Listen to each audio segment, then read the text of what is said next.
Alright, friends, welcome to your first session of Agents of Edgewatch. Alright, so we have our 5 new players here. We'll be learning about them shortly. Just the kind of general background of this campaign, the Agents of Edgewatch adventure path. As players, you guys are going to take on the role of being city guards, kind of flipping on the head of being adventurers who are always in conflict with the guards. It's your turn to be the guards now. With that in mind, you guys are currently in Absalom, which is known as the city at the center of the world. This is arguably the most advanced city, not only in the Inner Sea, but on all of Galarian. Currently, the highly anticipated Radiant Festival is starting. It's kind of kicking off this week in the world. The Radiant Festival is a once-a-century world fair, essentially, where other countries come to Absalom. They display, their riches, their advances in technology, things like that. To help with this, the city of Absalom has recently restored a part of the city that had been destroyed many years ago, called the Precipice Quarter. And there are so many tourists and so many folk kind of flooding into this region that a new section of the city guard has been established, the Agents of Edgewatch. Now, the purpose of Edgewatch is to protect the Precipice Quarter, keep the tourists safe, and make sure that during this exciting world festival, everything goes off without a hitch. A lot of you will be kind of coming from different places all over the city. But does anyone have any questions before we kind of get into our first scene here?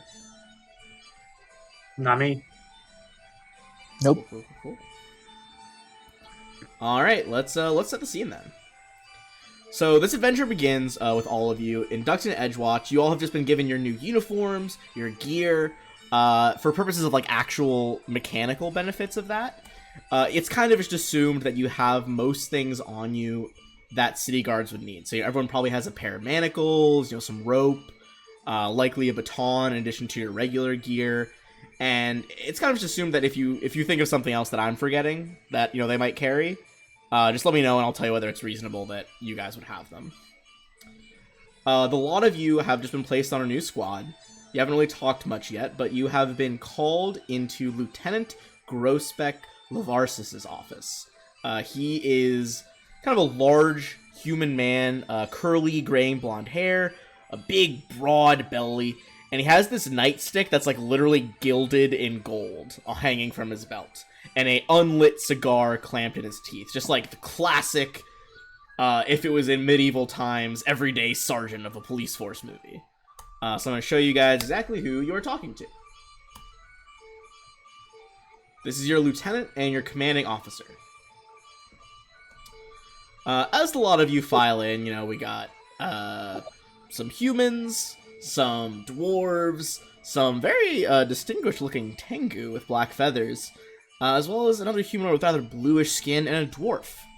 You guys file in, and the lieutenant rises from behind his desk, glaring out from beneath brooding eyebrows as he silently studies his new agents. After a long moment, he shakes his head. Unbelievable. Pulls the well-chewed cigar from his mouth, kind of gestures disdainfully at you all. This year's Radiant Festival is the most ambitious peacetime undertaking the city's seen. The Edgewatch is responsible for the safety of thousands, and I told the council I needed the best of the goddamn best. And instead they send me you. Bunch of rookies so green you practically got gills. Did you pin those badges on yourself, or did Sergeant Olo have to do it for you? He kind of sighs, flops back down in his chair. Oh, Abadar only knows what sin I committed to deserve you. But we work with what we're given. You do what you're told, learn from the veterans, and maybe you'll come out of this as proper guardsmen. But if I catch you shirking work or tarnishing the reputation of this precinct, I'll bounce you out of here so hard you'll land at Absalom Harbor. We clear? Doesn't matter. Doesn't even wait for an answer. Snatches up a piece of paper. Here's your first assignment. A bunch of dung-heeled wannabe adventurers are smashing up the Tipsy Tengu Tavern. Kind of glances over at the Tengu in the room a little suspiciously, as if, you somehow are directly involved in this calamity. Clean it up, book them, fine them, don't kill anyone. Shuffles the papers. Alright. Now, before we go, I want you all to sound off. You there! He points at, you, Alaric. He's like, you're, one of them gray cloaks, right? What's your piece here? What are you doing here? Kind of introduce your character, Alaric. Who do we have here? I'm Alaric. I'm a barbarian. I used to be trying to become a champion of Iomade. I was raising her in the seventh church, and it just never quite worked out for me there. A couple of things just didn't rub me quite the right way. So I left, and I joined the Grey Cloaks, which are a pretty much non-religious group of police officers, and that's I'm where I am now. holding my Iomade holy symbol IRL to the camera, just in pure disdain. How dare you? How dare you reject the Inheritor's teachings? You kind of, give us an explanation. He's like, oh, yeah, the Grey Cloak. Well, at least I guess you're not too green behind the ears. Kind of swivels his finger, points over, at our Tengu friend. Grounder, kind of describe yourself a little bit here. What are you doing here? Oh, say that again. You cut out for a second. Grounder's kind of just looking around the office, just observing everything. He's short, 5'4", 8", about. Gold accessories in his feathers, dyed feathers. He's not really interested in being a guard, but he felt like he was called here by something or someone, so he joined the Learn Guards, essentially. Just Very to fair. learn, build his repertoire, Yeah, and for then sure. was called here. Yeah, you do see that, like, despite his gruff demeanor, I mean, this man likes a little bit of flair. He's got a fucking gilded baton. Kind of looks at your the various gold accents that you've added to your official uniform, and he's like, gives a little nod, and he's like, all right, yeah, from the learned guards, aren't you? Well, that's good. We need guardsmen with magic out here. It's very important. I'll let you handle that. I don't know much in the way of magics, but you got that. And you! Kind of grim-looking one there. What's your name? Ladrian? What about you? What's Ladrian doing here? What's a little bit about Ladrian? My name is Ladrian Deadwood, and I'm just a simple guardsman. And Ladrian's got dark skin, and he's tall and willowy and has gold eyes. I think just behind me the classic angry sergeant that he is. Lieutenant Lavarsis is like, oh, I got a pretty boy over here. But I see you've been walking the beat for a good minute now, and, well, council wouldn't have sent you if they didn't think you could do something useful. You there, Sir? dwarf? What are you doing? Who are you? So, O'Gray is kind of absent-mindedly just looking at a wall, smoking on a pipe that has purplish smoke coming out of it. Oh, very cool. He has a black thread kind of woven through his beard, and over his body he seems to be wearing carapaces that look like they were made from a large bug of some kind. And he slowly looks over to this commanding officer here. He goes, Yeah. "Oh, you're addressing to me, lad. I'm sorry, it was hard to make you out over all your bravado." Is that back talk? Fine, whatever. I don't need that kind of thing in my office. You there? Oh, was it, I got you on my list as Edgar. Some kind of, what are you? What are you doing in my office? Well, I am a private detective hired by third parties to investigate things they wish to keep the city watch out of. But work was kind of drying up, so I thought I'd come here and give it a shot. Ah, one of them private eye types thought they were too good for us. Well, here you are now. Here I am.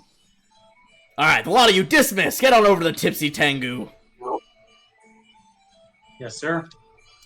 All right, so give me 1 second. I'm gonna switch us over to our first map with some lighting here. Make sure it's all set up for you guys.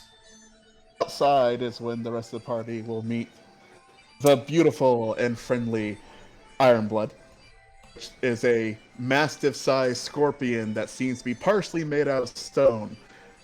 Oh yeah, here, I'm gonna actually show you guys. I'm gonna drag this token on the map, or on this intro screen so you guys can see exactly what Ironblood looks like, because he's not on the stream overlay. Here's a little preview of him. Cool. Forcing me to take the route to make him a half elemental because it's so cool looking. How big exactly is he? Is he like a medium or a large creature? He's small right now, so I'm saying he's the size of a mastiff dog, which technically would be small size. That's still way bigger than a regular scorpion. You see, like, some of the regular guardsmen who are outside this precinct are, like, very slowly edging away from the scorpion. It's like, nope, not my job today. Not dealing with this. And it skitters up to Ogre. You see one of the guards just like, ugh, just like shivers down his spine. They wouldn't let me take you inside. Ironblood's like kind of like tilts his head, almost as affectionately as a scorpion can. Is that your companion there? Ah, yes. This is mine. Raised it from a little hatchling I did. I knew its mother too. Well, not on great terms. I actually killed its mother. It's a friendly little one, this one. I give it a nod. I nod at it. Good to have you on board, I guess. Ironblood, just so everyone knows. A name chosen by my little brother for my companion. Thank you, Miles. Ooh, shout out. Nice. I'm dragging you guys onto the map here so you can see really quick. For some reason, it saved you guys as large size tokens, which is not ideal. So I will fix that momentarily. But this is the first time your squad has kind of walked together, through the district. What do you guys say to each other? 'Cause it's at least like a 10-minute walk to the Tipsy Tengu. You guys have any questions for each other? Hey, friend, will you feed that big old scorpion? Well, I have a special blended diet made mostly out of ground up beetle and worms it feasts on. But if you don't keep a good eye on her, she'll wander off and get some fish or steal some fruit from the market. Somebody's little cat, unfortunately. Someone's little cat. Well, except for that last part, I reckon that's all right. Ladrin looks a little concerned that they had that last bit there. Sarah, if you don't mind me asking, Ladrin, what are you, mate? What a unique skin hue you got there. Oh, I'm a bit Azamar on my daddy's side. Ah, angelic touched. Well, I guess you're fortunate or unfortunate, if you're like one of those hell worshippers, but still. Nah, don't do no trucking with hell. We're fortunate to have you. Just glad to be here. Hell yeah. And you, my barrel-chested friend, do you own a shirt? I can buy you a shirt if you would like. I'm actually wearing my armor right now. I only wear I don't wear a shirt when I'm off duty, but when I'm on duty, I have a breastplate on. It's full topless as soon as he's off duty from a shift. Exactly. I assume from your token you are a monk. No, I'm a barbarian, but yeah. It's got that beard, that barbarian beard. All right, well, as you guys approach here, I'm gonna say let's do our first freaking roll of the game. See what you guys know about the Tipsy Tengu. I would say you could make a lore check about Absalom if you guys have that. Nope. You could also make a just straight society check. Good luck. Nat 20! You love to see the nat 20 for a first fucking roll of the game. Only one we shall see. Treasure it. Yeah, okay, well, I mean, that's going to bring it up to certainly a critical success here. Was not that hard of a DC, and you jumped over it. For those who don't know, when you get a nat 20, it increases the level of success for a roll by an extra level, in addition to what you've already gotten, where a nat 1 reduces it. So, those are the dangers that we face here. But I would say, yeah, definitely with that 20, Alaric's going to know a lot. With a nat 20, and then with the unnatural 20, Edgar is going to know some too. Grounder and Ogre are a little slow on the uptake. Beladrian, you're going to know some of this as well. So apart from Grounder and Ogre, still learning all the names. You guys know the Tipsy Tengu is like a new mid-tier tavern in the Precipice Quarter. It was originally built to cater to like foreign officials and dignitaries during the daylight hours, but it's getting to be closer to evening now, and you know that at night it opens its doors to just like the more, common rabble of the city. Those of you who got the both unnatural or the natural 20, you guys would know that it is owned by a native Absalomian named Bellberry Breckenridge. She is a female halfling. She likes to try to liven things up by inviting local adventuring groups to entertain the clientele with tales of daring do. I think this might be what has caused this problem here. With that in mind, I am going to remove some of the lighting blocks I have here on the windows so you can kind of peek through into the Tipsy Tengu itself. Do you guys think you would just go straight into the bar through the double doors, which are just ahead of Edgar there? Or does someone want to, like, scout around the outside? What's the mood here? What do you guys Edgar think? doesn't see why, I guess I should didn't care. Well, let's just walk inside. It's not like some enemy encampment. It's just a couple of drunkards. All right. I'm gonna hold my arm out in front of you before you walk in. These are adventurers. They are very skilled fighters. Perhaps some precautions will be wise. Yeah, I Dude, don't see yes. any. Are you Dude, sure about that? He says with your arm being like a good foot above his head. Yeah, like, so you realize your mistake and kind of like have to like crouch down a little bit to like get the arm at chest level. Which is both like a little bit demeaning to you and also, I imagine, probably amusing for the dwarf who's like, serves you right. There are skilled adventurers out there, but the life of adventurer is fast. Most of them burn out and die long before they be considered skilled fighters. Fair. That's true. Hell yeah. I'll take my shield off my back and put it in my arm. All right, you kind of like shrug that shield on your arm there and get it nice and ready. Anyone else take any like preemptive measures before you open the doors? Edgar already has his shield equipped, and Okay. I'm gonna drag and drop my buddy out here. Oh yeah, you feel to drag him on there. Okay, good. You got the tokens the right one.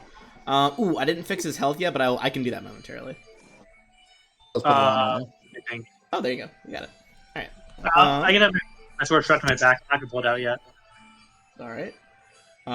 In that case, I'm gonna remove the lighting block on our pair of double doors here, and you guys can kind of file in. I'll describe to you what kind of the general scene is here in the Tipsy Tengu Tavern.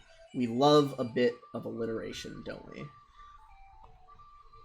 The interior of the Tipsy Tengu is a raucous mess of tipped-over chairs and spilled drinks.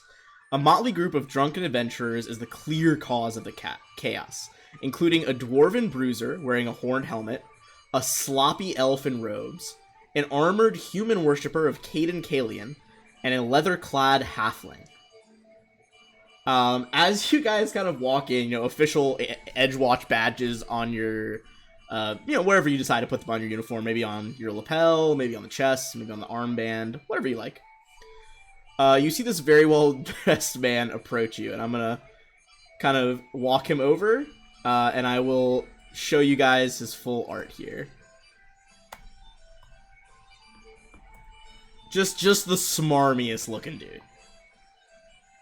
Looks to be at least some kind of elven ancestry. I was pulling back my hand to punch, but I realized that'd be my computer screen. Oh, there you are! A well-dressed man with an ornate cane and bold blue eyes leaps to his feet. The city's finest come to deliver us from churls and belligerents!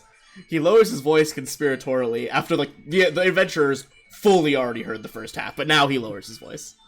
Honestly, I'd never allow their sort into my hotel, but poor Bellberry thought they'd add flavor, and they certainly have. He sticks out his hand to shake. Does anyone take it? Edgar will. Edgar, yeah, Adrian will. get a firm shake. You grab one as well. Hendred well, Pratchett. Alaric just glares at him a little bit. And so will Ironblood, just holding up a claw. He's just like, oh, no thank you, no thank you. Hendred Pratchett, proprietor of the Dreaming Palace. That up there is my associate, Ralso. He nods to a, like, hard around the eyes, you know, tough-looking half-orc woman. Give me 1 second, she doesn't have a handout with her, but I'm going to... Is this person here? Oh, no, there we go, yeah. It does have a handout, sorry, I just clicked wrong. This is Ralso. Okay. And that's his companion? He referred to her as his associate. Associate, okay. Sorry, I lost my place on the thing. We thought we'd come down and enjoy a quiet night of dinner and drinks before the opening day festivities tomorrow. So much for rest and relaxation, eh? A cup suddenly flies through the air and just hits him in the side of the face. The adventurers howl with laughter as Hendred just kind of clutches his bleeding nose, like, right then, I'll let you be about it. All right, gents. What was that all about? That's not sporting. The first one to talk is this person at the bottom right here. Is the like sloppy drunk elf right now. Her name is Muriel Greyleaf, and she's just like, come on, it's just a bit of alehouse fun, isn't it? Well, it's not that fun when somebody gets hurt. I was about to say, it's only fun and games until someone breaks a nose. Then it's assault, and we have to get serious, and I don't want to ruin your fun like that. As you kind of like gesture at the man whose nose is broken, go ahead and give me either a perception or sense motive check from you guys as you look at him holding his bleeding nose. Hey, DM. Yes. So, I do have a class feature called That's Odd. Is there anything... Well, I immediately noticed one thing out of the ordinary. Is there... And I'll link it in the chat. Ooh, okay. But it's like let me 50 see million. the ability. Holy Holy shit, okay, you notice one thing out of the ordinary. Sorry, everyone keeps rolling, it's throwing me off. Okay.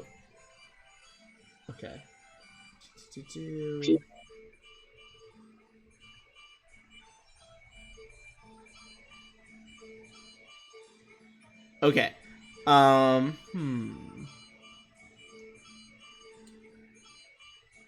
Alright, okay, I can tell one thing that you would definitely, like, spot with that ability. As you look at Ralso, his, like, half-orc companion, Edgar just, like, gives her a quick kind of up and down, is like, I mean, she looks like she can fight. This is a potential combatant, you know, and you're trained to see these people out. For the briefest of instances, her sleeve kind of rolls up as she's taking a drink, and you can see that she has a brand on her left forearm. I think you would just kind of know in your previous life as a PI that it is a brand that absolutely don't do this anymore, but a couple decades ago they would brand thieves when they went to prison for thievery. Okay. So I would say, yeah, that's what your ability is right there. Yes, solid that one with that 8 right off the bat. Man, yeah, it was already below the threshold for success anyway. Ogre, you just are like kind of admiring the craftsmanship of the mug that hit him in the face. Like, oh, Is that like a dwarven mug? Like that's good craftsmanship. That's nice. Be blasphemy to throw a dwarven mug. Start getting a little heated.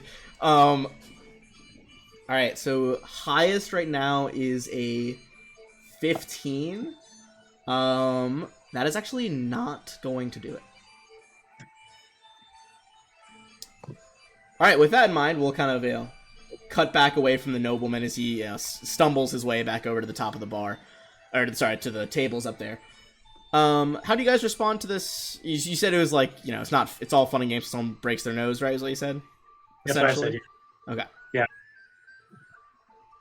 At this point, well, Gray is going to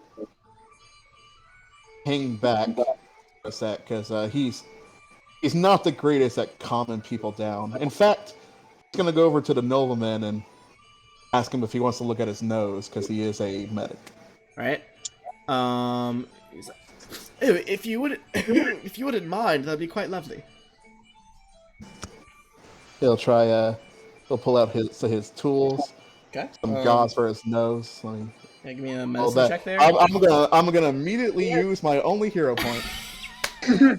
That was holy shit, 2 that wasn't. Yeah. You burn your hero point and get a reroll.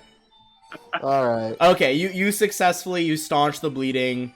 You convince him that no, it's not actually broken. It's just badly bruised, and you kind of give him some, very sound medical advice as you apply like a small salve from your kit to lessen the pain. Hopefully, I don't die this session. He seems very grateful for that.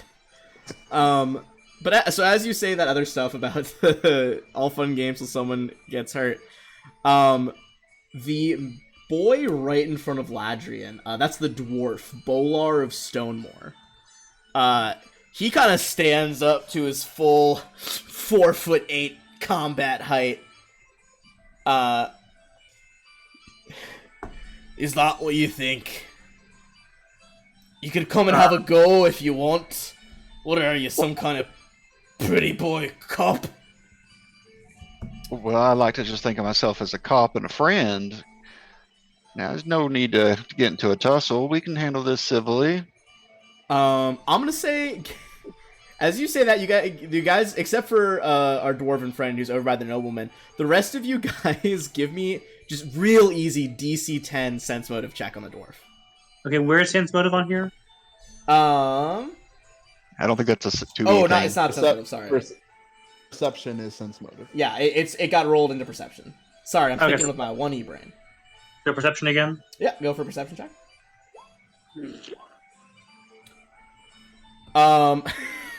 Larik, you're not sure. You're kind of like, man, his pointed helmet is fucking rad.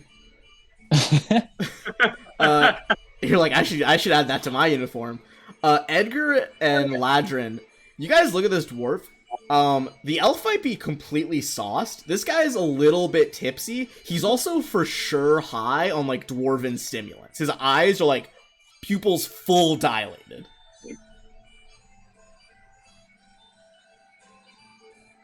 Hey, friend, where'd you get that helmet? He like kind of his forehead frowns. He gets really confused. He's like, "The hell? Well, I don't know. Family." He looks really confused. He's like, "Well, why is this the issue?" Can I do a lore underworld check to see if I know perhaps what kind of stimulant it would be? Yeah, for sure.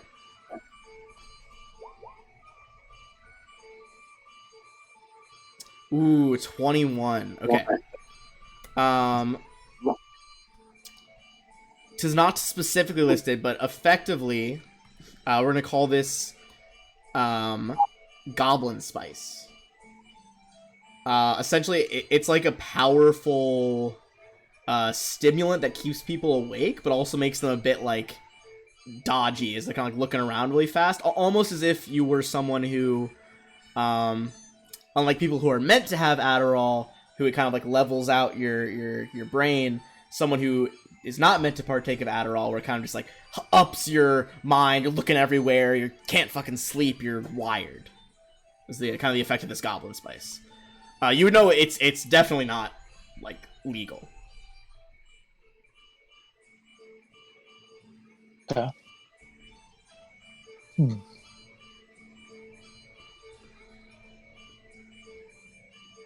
Now, we don't want to cause you any trouble, but if we could ask you to turn in for the night, maybe, sleep it off and start again tomorrow, we'd really appreciate it. All right, diplomacy. All right, So the way that this is gonna work to avoid having to actually like rough these guys up, you're gonna have to convince each one of them individually. So who are you kind of directing that mainly toward? Who you see as like a ringleader almost? Yeah, I guess the dwarf, since he's standing up, being aggressive. Okay. You got a 21.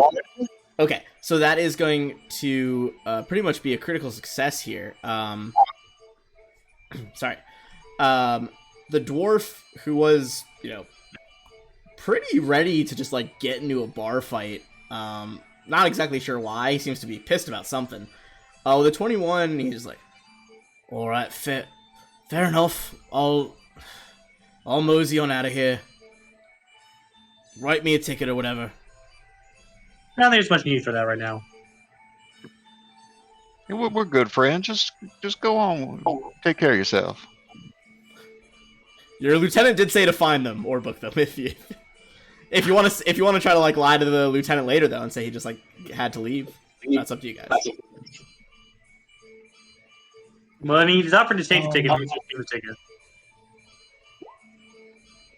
Okay. Grounder's like really fast writing ticket. You hand it to him. He pays you a small fine of 10 copper pieces, and he moves along his way. Cool. Kind of heading out the door. Anyone else want to take the easy way out? You see the big dude at the front here. This is the human worshiper of Caden Kalian. You don't see the bar owner here right now, actually, but he's just like kind of loudly like, "Oh, what kind of bartender calls the guards? We're just a couple of celebrating heroes. Ooh, I bet you lot are hiding behind your badge because you can't hack it in a fair fight." Well, you may be right about that. Maybe we are, maybe we aren't. It's hard to say. But when I hear about us, we're here to take care of you. Make sure you get home safely and have a good night. Alright, you guys are free to use either diplomacy or intimidate on these guys. It sounds more like a diplomacy check, though, what you're going for here. Yeah. Can I use lore religion Uh-huh. to kind of know about Caden Killian? Yeah, go ahead. See if I can know anything to also help. So you would know that Caden Kalian, he is one of the, like, ascended gods, so humans that, they started as, regular mortals, and through the test of the Starstone, were able to ascend to godhood. Now, he is, some rather unflattering titles sometimes. He's sometimes called the Accidental God, the Drunken God, the Lucky Drunk. He is the god of, like, alcohol, ale, wine. But despite that, and you think that maybe this guy is kind of pretty drunk because of that, he is also the god of freedom, and a lot of like freedom fighters, people who like fight slave trafficking, they do worship him. He is, at his core, still a good deity. Would he be okay with this kind of behavior as a follower? You think that Caden is not like adverse to bar fights, but more bar fights that are in like good spirits, like people horsing around. It kind of gets a bit rough, but at the end of the day, we're all still adventurers having fun, that kind of thing. You think Caden would probably frown on like this dude looks like he's just trying to pick a fight to get bloody, which is not Caden's vibe. Alright. Yeah, go ahead. What were you gonna say? I was gonna say, like, literally one of Caden's anathems is being a mean drunk. Yeah, he abhors mean drunks. Yeah, so I'll pipe up to add to his diplomacy, I guess. It's like kind of like, I don't know how aid works, but I'll add. The basic, Yeah, go ahead. Oh, go ahead. I'm sorry. Go ahead. the basic aid is you tell the GM how you're trying to aid and what skill you're using. And normally it's a DC 20, but it depends on what you're trying to do. Yeah, I would say this would be pretty low. What do you want to do to aid him? I'd say this would be lower. Well, I would just use the lore religion and then I'm just gonna talk Oh, okay, yeah. or role play it if that's Yeah, okay. yeah, go for it. Tell him what you say after you get that lore religion check. I would say that's enough to up his diplomacy. You know, as a worshiper of Cain Kellyan, he finds it very displeasing for those that are drunk but are aggressive and just looking to bloody up people. He's more about being in good spirits, and I don't think you mean to dishonor him, do you? I'm gonna say I was thinking a DC 15 with that check, so that does pass. Gives a farther bonus to Ladrian's diplomacy. Effectively gonna give him a +2, and you needed a 22 for a critical success on Antara. Oh, nice. So that just hits it. Antaro's kind of like, yeah. Look, we had a hard day adventuring, truth be told, but you're right. The lucky drunk wouldn't like. He kind of like gestures broadly at like the kind of bit of destruction that they've wreaked upon this bar, and you definitely can tell like you've guilt tripped him. He feels bad about this. So he stands down and he kind of seeing Grounder probably right the other ticket like walks over. Massive like human fighter like 6'6", just like leans over like I'll take a ticket. But that leaves us with two still kind of angry looking people. Muriel Greyleaf, the female elf, she's clearly just completely drunk. And then you see a halfling next to Muriel as well. Got a bunch of like daggers strapped to their armor. Got like some studded leather on, that kind of thing. Now, I appreciate you guys didn't mean anything by it, but things being the way they are, it's time to call it a night. You blew off some steam. Now it's time to get some rest after all that adventuring. Muriel kind of like is like so drunk she's like playing with her long ears and she's like, you don't know what it's like. Do you know what it's like? The rest of them swinging around weapons. I'm the caster. I gotta do the magic shit. As she kind of goes on this rant about being the only caster in the party. Classic adventuring stuff. Yeah, you guys can go ahead and give her a diplomacy check here, unless you're trying to scare her out of the bar.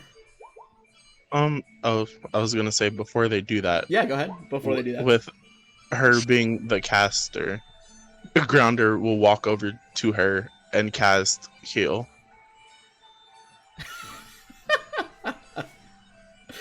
I feel like normally it wouldn't affect her alcohol intake, but I think that's such like a funny gesture, caster to caster, that I'll allow that. Alright, so hey, that's not a bad roll there though. You see her eyes kind of like she was definitely looking a bit cross-eyed at this point. They refocus on Grounder. She's like, you do magic too. Just nods his head in understanding. She's like, look, you gotta know how it is. I mean, she like looks at the rest of the guard. She's like, I mean, I imagine you do like a lot of the magic for your guard friends, right? Yet to cast magic for these friends, but yes, I've been the one to heal. Okay, alright. Yeah, I'll say now that she's a bit clear-headed, go ahead and... Oh, did you already roll diplomacy before, Ladrin? Yeah, 19. 19? Yeah, I'll say that. Combined with the fact that she is now much less intoxicated. Muriel is just like, alright, come on, Antaro, let's get out of here. Skebs, come on, Skebs. She like is talking to the halfling. Skebs is just like, no. I'm gonna take it. Why not, my friend? Isn't it being a little late? She takes the ticket, sheepishly gives you 10 copper. At this point, Skebs is just like, I do what I want. I sneak around, I take stuff, I get drunk, I throw knives. I don't need no cops.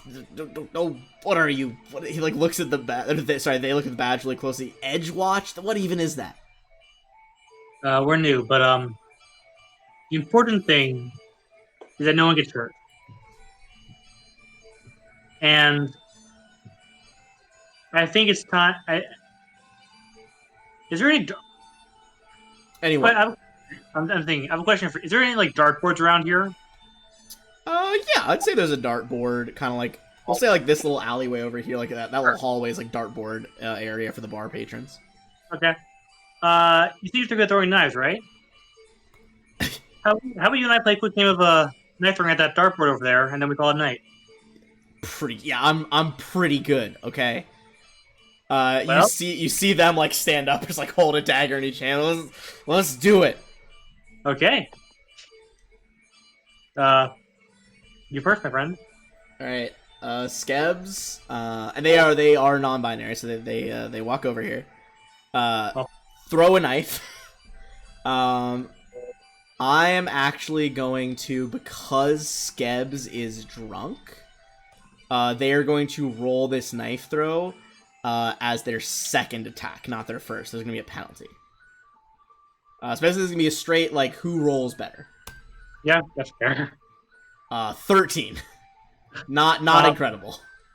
I pick up one of the knives from. I just lean over the bar, grab a knife, and what should I roll? What I roll for that? Because I'm standard knife, I guess. You're gonna add your BAB plus your Dex, I believe, on this. One sec. Because I think normally you're a strength person, right? Yeah, I'm just quickly adding my a dagger to my inventory just briefly so I can throw it. Oh yeah, if you just drag a dagger on, it should just automatically make a macro from the compendium. Exactly. Once I figure out why it's not letting me drag. One sec. Sometimes it do be like that. Okay, here we go. Take two.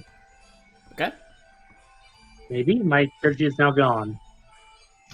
Not good. No, it's not here. I can reload the page. Sorry about that. Nah, you're fine. You're fine.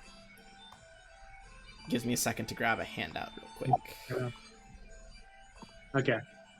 Here we go. Macro, dagger. Oh, sorry. My rolls. You guys probably can't see my rolls right now.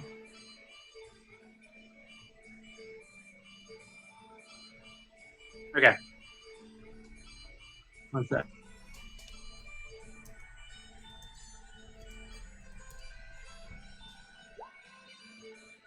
Oh yeah, you like throw your knife so hard it just knocks Skebs. Just knocks Skebs out. Oh, this is just a test. I thought you were... I saw that before I read that. I was like, oh my god, the board just melts, I guess. I'm gonna say with that the DC for convincing Skebs with the diplomacy is gonna be way lower, as Skebs is just heartbroken that you're outplaying them right now. I turn to him and say, I would call it night and maybe pick up another time. They roll diplomacy? Nice. Wow. Skebs just fucking, they shake your hand at the, convincing them with that nat 20 and the display with the knife. And they wander, last, person wanders on out of the bar. You guys successfully ticketed them, didn't have to book them or bring them back down to the station. And because you all resolved this non-violently, you guys get the 80 XP for just effectively beating them as if you had fought, plus a 30 XP reward for doing it all without resorting to violence. Cool. So 110. So that is 110 XP. Sweet. And you guys will hit level 2, I believe, 1,000. Okay. It's always 1,000. Yeah, it's that's one of the things that's different now. Is it's always 1,000. That's great. Can I make that here? The Ogre comes over, smoking his pipe still. He's like, That was an impressive display. All of you are very good, fast talkers, silver tongues. Not something that me and my kind are usually blessed with. Just Well, being friendly. yeah, we're doing the job. It's just a job. I try to be friendly, and it usually results in them screaming, "Oh my God, what is that behind me?" That poor Ironblood here. I think they're putting a bow on it. At this point, you see I did the put a bow on it. She ate it. bartender walks out at this point, Miss Bellberry Breckenridge. And she's like, "You all did so good. I wasn't expecting that so quickly. Just doing our job. Thank you for resolving the issue." Anytime, ma'am. Well, What we're here for. I'm sure you probably have duty the rest of the night, but, now that they've been dealt with, you're welcome to stay for drinks or come back a different time, free of charge. I appreciate that. I think I can pay next time I'm here. No, really, I insist. What with the Radiant Parade and, all the other things coming up, it was very good that you handled that the way you did. I wouldn't have wanted any scuffle in my bar. I think any of us wanted that, ma'am. I Well, appreciate the offer. Not gonna drink right now because I'm still on duty, but maybe I'll come in another time. I don't get out of my little area too much, Well, anytime you're over here in the Precipice Quarter, you're more than welcome. I nod. All right. With that, that was kind of like your guys' test from the lieutenant. So he didn't give you any other assignments for the day if you want to go back to the barracks. Yeah, I guess. All right. On the way out, I take my shirt off. Okay. I want to bring us over to just kind of like the general map of Absalom. So you guys are down here in the Precipice Quarter. Kind of butting up on Eastgate and the Dock District. That's a long walk home. Yeah, oh yeah, dude. Well, presumably, if you were at the puddles previously,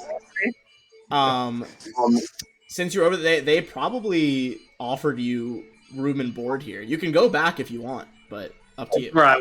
So I'll take the room and board. Yeah. I'll definitely stay. I'm gonna take it for now as well. Okay. Because as you guys come back, the lieutenant's not actually there right now. But instead, you guys are greeted by a different. You can get out for a sec. Oh, can you hear me now? Yeah, I can hear you now, but the music. I lost all sound for a second. Yeah. On the way back in, I was gonna say the lieutenant's not there, but you guys are. He mentioned briefly about how did Sergeant Olo have to like pin the badges on you guys for you. You guys run into Sergeant Olo. This is the man. Cool. A dwarf and a veteran of the guard. He has been a city guard in pretty much every single precinct in Absalom. Definitely getting to the point where he should like probably retire. There's been times during meetings where you've heard he's like fallen asleep mid-meeting. But you know that he kind of has a reputation for being a bit more level-headed than the angry yelling lieutenant. Good evening, Sergeant. Well, if it isn't the newest Edgewatch squad, how are all of you? Did the mission of the Tipsy Tengu go okay? Went off without a hitch. Everyone's been ticketed, and no one got hurt. Oh, excellent. I'm glad to hear it. That sounds like it went exceedingly well. A nobleman's pride got bruised a bit, but technically no one was hurt. Which, he looks a little nervous. It's like, this is like a very new precinct, and he doesn't want like any aristocracy to fuck with it. He's like, which nobleman? He was in charge of one of the hotels, I believe. Elvin. It was a Hindred Pratchett. That's the one. Oh. Okay, yes, he's in charge of the Dreaming Palace. All right. He's a bit eccentric, we'll say, but I think we'll be fine. Sounds like you guys treated him respectfully, and that's what matters. Oh, yeah, he reaches out for grounded. Thank you. I'll make sure this gets put into the lockbox straight away. All in all, fine work, gentlemen. You know, I don't normally do this, but give me 1 second. We got this dropped earlier as a reward for the end of the first mission. You guys get a random magic item. Oh, great. Let's see.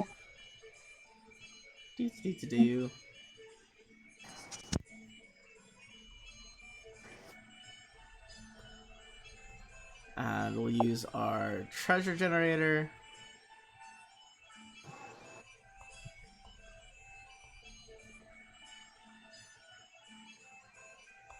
Oh, my treasure generator does not want to exist, apparently. That's too bad. It's invisible treasure. Oh no! Ah, here we go. Okay. So this is a random magic item. This time it is actually going to be it's gonna be a potion this time.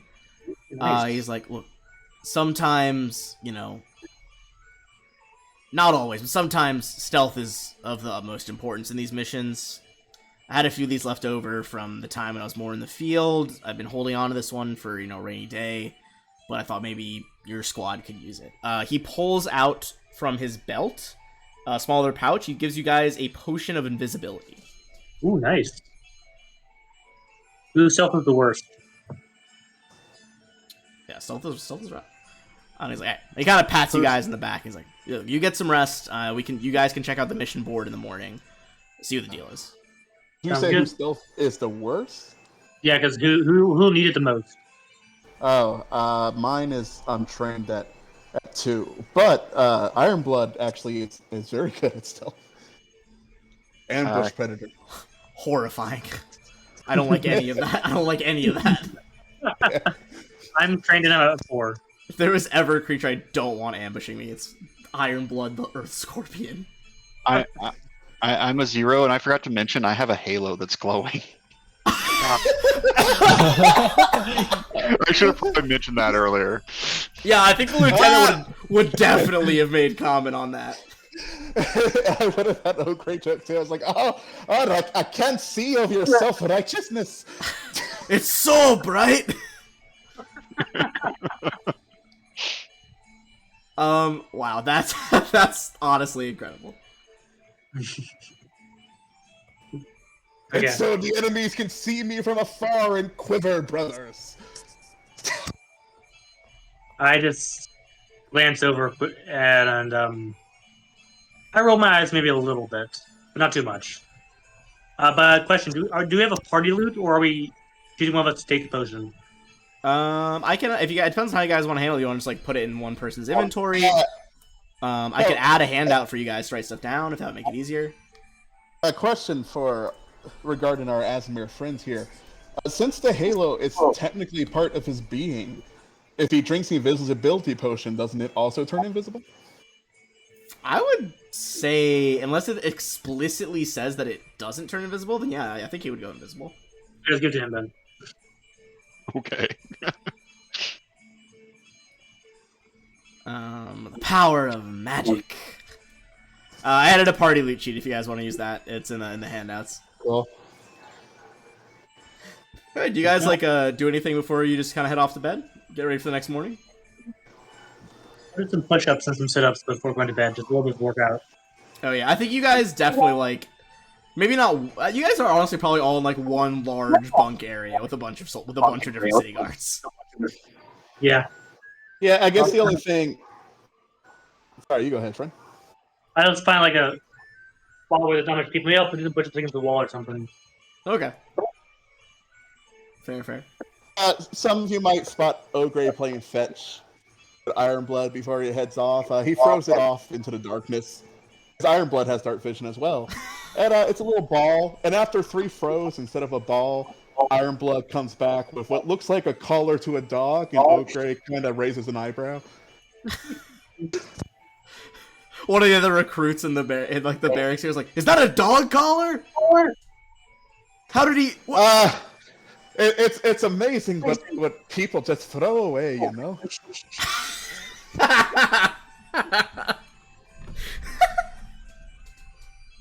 He kind of narrows his. Give me a deception roll at that as he like narrows his eyes. Oh, my negative charisma deception. All right. Yeah, I think that's what this is calling for here. Ah! Oh no! You see the other guard just flat out does not believe you, and he's just like, "Look, whatever, man. Just keep it on that side of the beds, okay? I don't want to mess with it." Ironblood sleeps in the bed with Ogre. It curls at his feet. It just looks like a rock. So yeah, it looks like a little pile of rubble at the end of your bed as he settles down. I totally plan to make him I'm not properly pronounce it, Shanti Touch, because there are Genie Touch animal companions now. Are there really? Oh, dude, that's good. That's very thematic for his image. Yeah, so you can make him an half Earth elemental. Yeah. Oh, that's gonna be good. Ladrin, yeah, you kind of just do your prayers. You probably see a few other people are doing the same, praying to various deities. Here's people calling out to Desna. One of them calls out to Nethys, god of magic. Definitely a fair amount of Iomedeans, for sure. If someone worships Callistria, you're definitely going to hear them cry out. Yeah, well, that's true. I, for the record, do not mind sleeping next to the rock scorpion, so I can take a bunk near there. Okay, yeah, you take the bunk next to them, not minding the giant scorpion. Yeah. All right, hell yeah. Can I do a stealth roll, please? Sure. I want Ironblood to do a stealth roll of going into his bunk and sleeping on his feet. under the barbarian's feet? Yeah. Okay. Well, I'll see. Yeah, we'll see if I'll see if Alaric doesn't wake up. Alaric, give me a perception check. It goes against his DC. Yeah, I don't know the thing.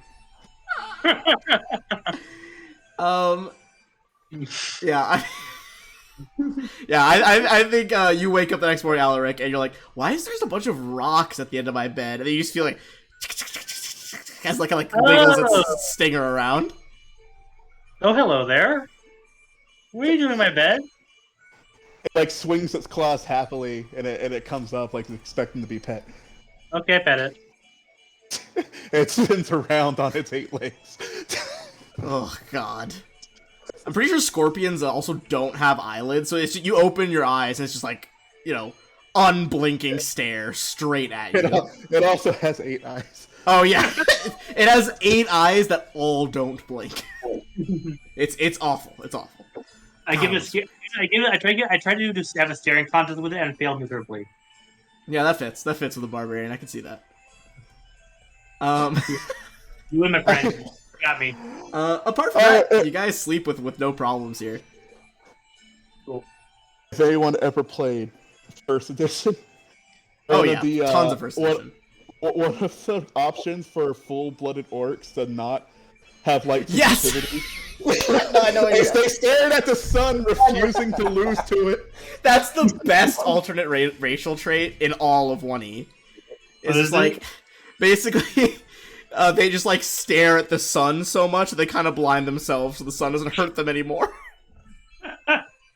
They just refuse to lose to the sun. It's fucking incredible. That's hilarious. Alright, so you guys all have a great, night's rest. The next morning, the lieutenant kind of bellows orders at the whole group of new Edgewatch recruits, including your squad and all the other squads. And just basically tells you guys, report to the duty board, see what you're doing, head over there. So here you go. Though the fair has been gathering steam for months, with many exhibitors setting up early, today is the Radiant Festival's first official day, and the streets outside Edgewatch headquarters teem with people. Inside the precinct, Sergeant Olo stands before the Edgewatch duty board, which is like an oversized map of the Precipice Quarter, tacked to a large plank of wood facing the headquarters main floor. He gives all the agents different routes, basically like a patrol area that you have to follow. Gives you guys your patrol area to walk down. Do you guys have any questions for Olo? Because you kind of set out on like your beat for the day. I remember the beat. So Orval, I fairly new to Absalon in general. How are the humans going to respond to a dwarf trying to have authority over them? Oh, yes. Sorry, but I should have clarified. Well, it shouldn't be too much of a problem. I mean, yes, Absalom does have a hefty human population, but this is the city, the center of the world. Almost all trade goes through us. And as such, it's really a metropolis of all races. He would inform me basically it's a little bit over half human percent-wise, but like there's hefty sections of elves, halflings, gnomes, half-elves, dwarves, half-orcs, and various other races too. So he's like, look at me, I've been serving longer than some of the humans in this city have been alive. If I can get their respect, sure you can. Alrighty then. I wound up here by chance. I was escorting these lost fellows in my little neck of the woods, and it brought me all the way to the puddles. Felt bad for them. I've been here for like a few years now. Well, I mean, can I be candid with you?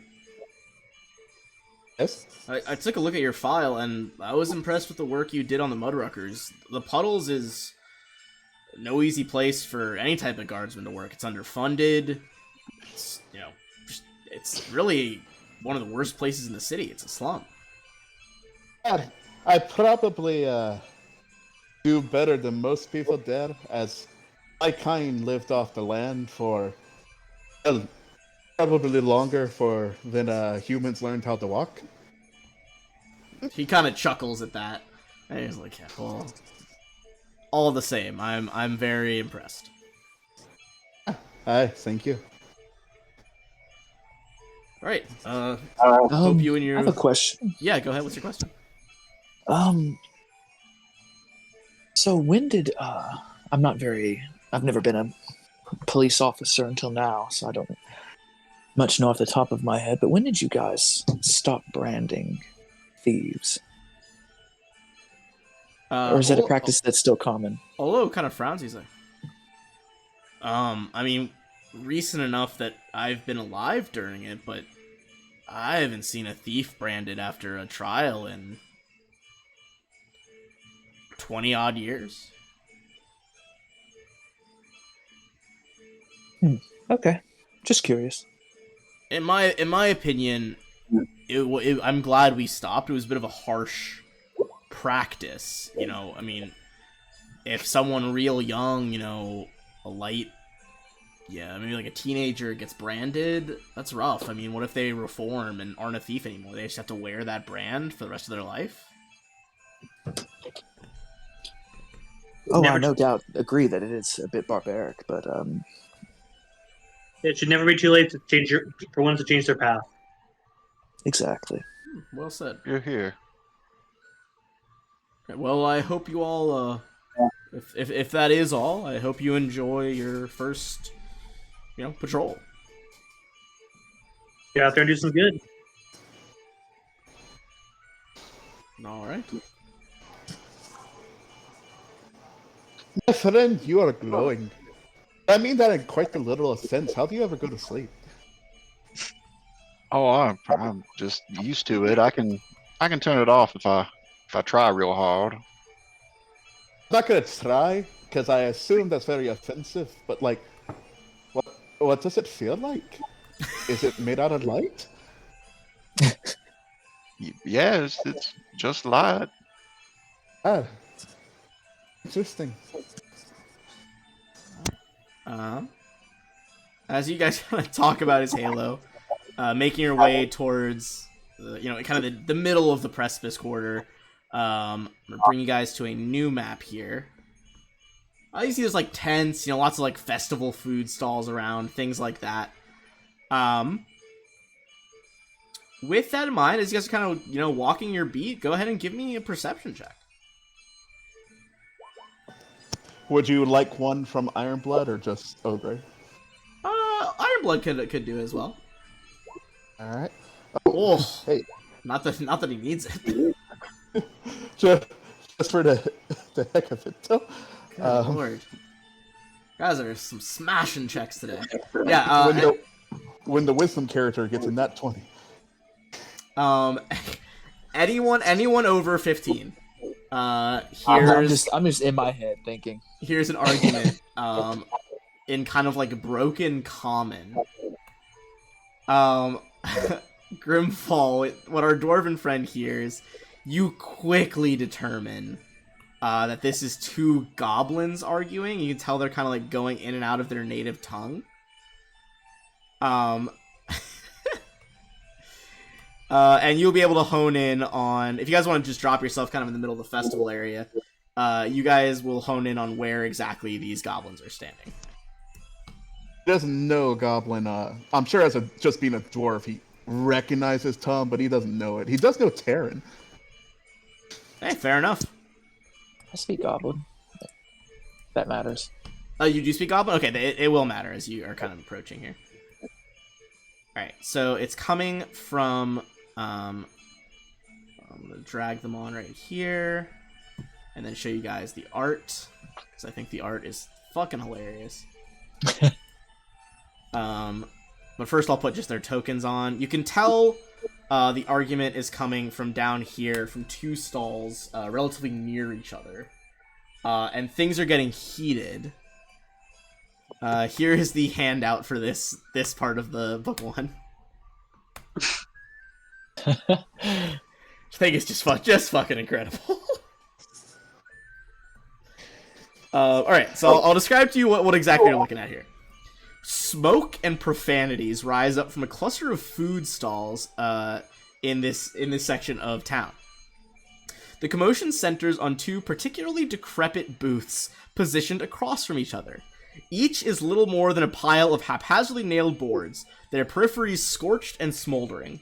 Suddenly, a clay pot flies over the intervening space, smashing against one of the scorched stalls and splattering flaming oil across several others.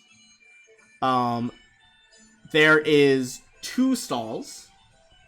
The stall over here on the right, I'll make it so you can see the name here. That is Pelmo's Pickle Hut. And that is, in fact, Pelmo. The one across from it is another stall labeled Everything Fried. And that is I like that one. by Grunka. You can hear, there's a few more exchanges in common before they devolve fully into Goblin.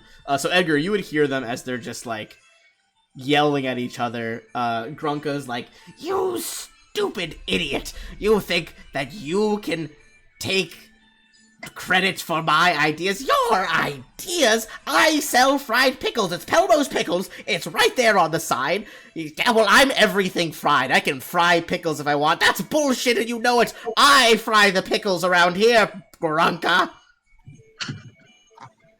Any of you gents speak whatever that is? To anyone else, just like, I got this, and I'll respond in Goblin. What is going on? Why are you two so up and can we? What's going on? Slowly, please. Sorry, cough there. They both whirl around. And Grunka is just like, ah, good. The city guard is here. Look at these long shanks. They'll help us out. Then switching to common. My name is Grunka. That sniveling, big-eared idiot is Pelmo. At this point, Pelmo just full hucks a pickle at Grunka. Can I try to catch it out of the air? Sure, you can try to catch it out of the air. I'm gonna say this is a straight reflex save. Try to react fast enough to grab a pickle. Oh, you do grab it, and almost immediately drop it as you realize it is covered in hot oil. Ooh, hot. Good morning there, Grunka. Good morning, Pelmo. I say, like, blowing my hand. What can we do for you? You tell this is Pelmo's like, you tell me, Pelmo, right now, if you think it's fair, if you opened a store next to someone's store that was named, I don't know what your name is, Mr. Big Man with a Beard, Beard Man's Pickles, you would be upset if the stall next door sold pickles, would you not? I mean, everyone does sell what they have to sell, right? I knew it! This is goblin discrimination! He is not siding with me, it is bullshit! Now, wait just a second. You're Pelmo's pickle stand, right? Of course! He gestures at the stand. It's like real, like the P is like backwards, and like the E is capitalized, but the rest is lowercase. It's not good. Now, here's my thought. You only deal in pickles. You advertise pickles. Now, if I'm looking for a pickle, I'm not going to go to Grunka's fried everything stand. I'm going to go to Pelmo's pickle stand because I can see clearly that Pelmo has pickles. Pelmo does. Pelmo does have pickles. So, you know, if Grunka sells pickles too, that's okay. I'm not going to think to go to Grunka for pickles because I want to see my friend Pelmo here with his big pickle sign. You hear Grunka be like, I knew it! Goblin discrimination! They're siding with Pelmo! I don't know how this can be goblin discrimination when both of you are goblins. Irrelevant! As they're like squabbling. Go ahead, everyone give me a perception check.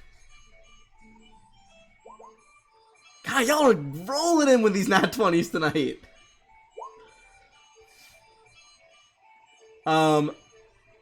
Okay, Ladrin and Ogre, you two notice that these, like, flasks of burning oil they've been throwing at each other, some of the fire is getting danger close to this stack of barrels, which are full of cooking oil.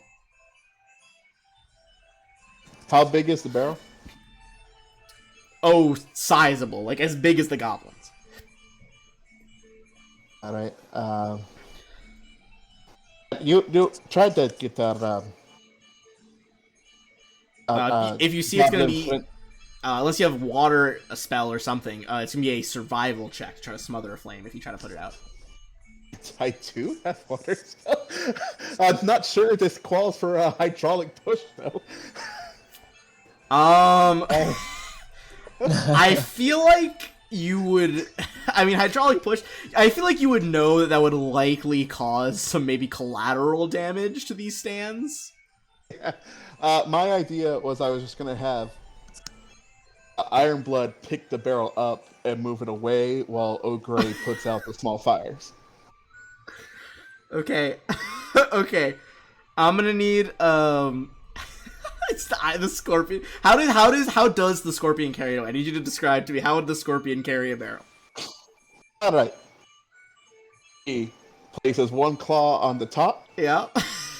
Balances, grips it with his tail, and then jerks it up and holds the other end with his other claw on the flat side. And with his tail balancing on top of him, he puts it on his back and skitters away. I'm gonna say that this is gonna be an athletics roll from the scorpion, because if he's trying to lift it right next to the fire. It might spill. Want to know how strong this scorpion is? I dread to know. 16. Honestly, I thought you were gonna say like 20 or something insane. None of them start at 20. Yeah, I was like, some fucking scorpion shenanigans. The highest any animal companion has in a stat to begin with is +3. Okay, yeah, fair enough. Yeah, you do it. You lift before it can catch fire. You guys see the scorpion after you I imagine you make a series of whistles or something to direct it, and it grabs it, brings the barrel over to the fountain over here, and just kind of dips it in there. Yeah. And Ogre is going to try and put out these small fires with a survival. Okay. Go ahead. Yeah, go ahead and make a survival roll. Oh yeah, smash it. Absolute success. You pat out the fires. They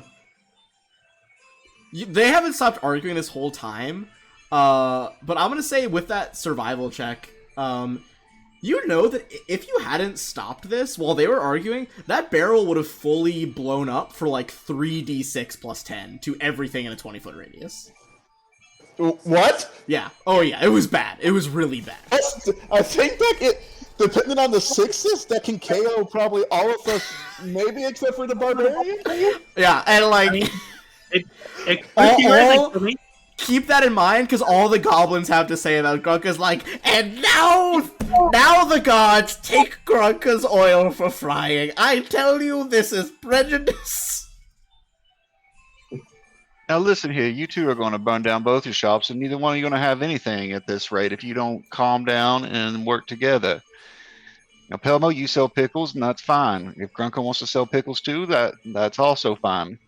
Grunka, you have other things besides pickles that you can sell. So if people want something other than the pickles, they're going to come to you first. If they happen to want a pickle while they're there talking to you, then that's fine. But if you two burn down the market, neither one of you are going to be selling anything to anyone. And I'm making an intimidation. And I have quick coercion, so I can do it to both of them at the same time. Oh, hell yeah. Make that intimidate roll. They both see, you're fully, these guys are like, these guy and gal, they're like 2.5 feet tall. You tower over them. Pelmo thinks that's a good point. Grunka grudgingly agrees. This is a good point.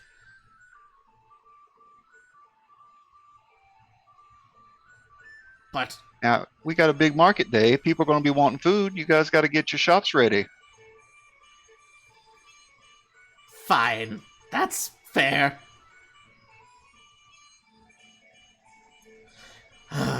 They like look at each other. All right. I won't bite you or hide a dog in your house. I was going to hide a dog in your house. Great minds, great minds. As they kind of like go back to cooking, start kind of brief moment of politeness, but they go back to just full ignoring each other. They both offer you all like, do you want some of Pelmo's pickles? No, try some of Grunka's fried cakes.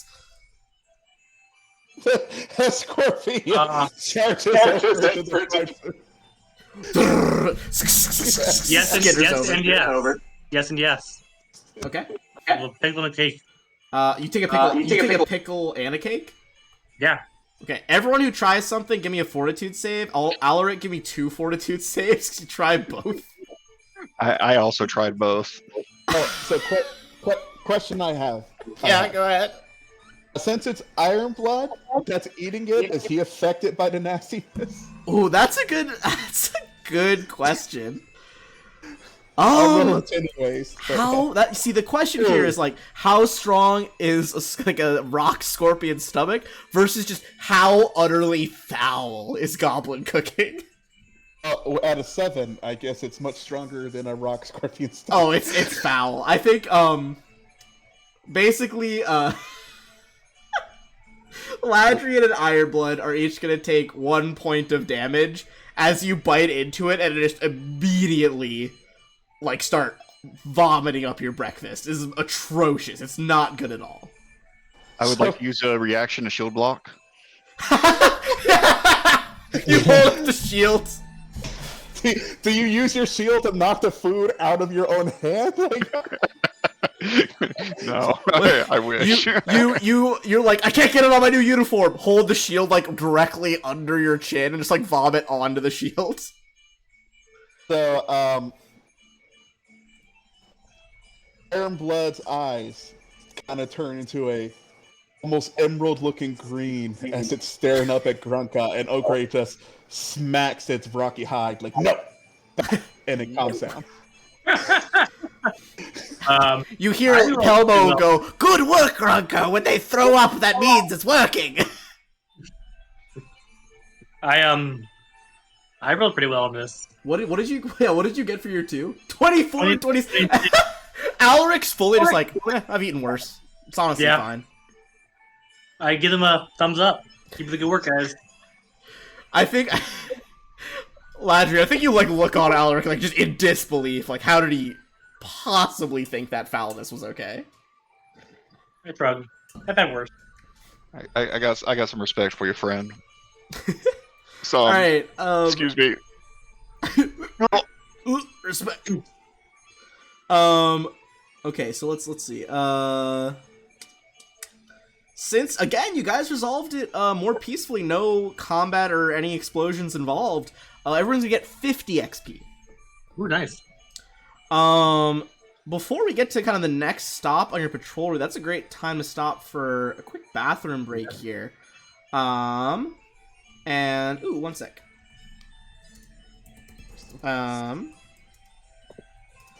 So, oh, well, Drow dropped 2 bonuses in the chat. Thank you, Drow.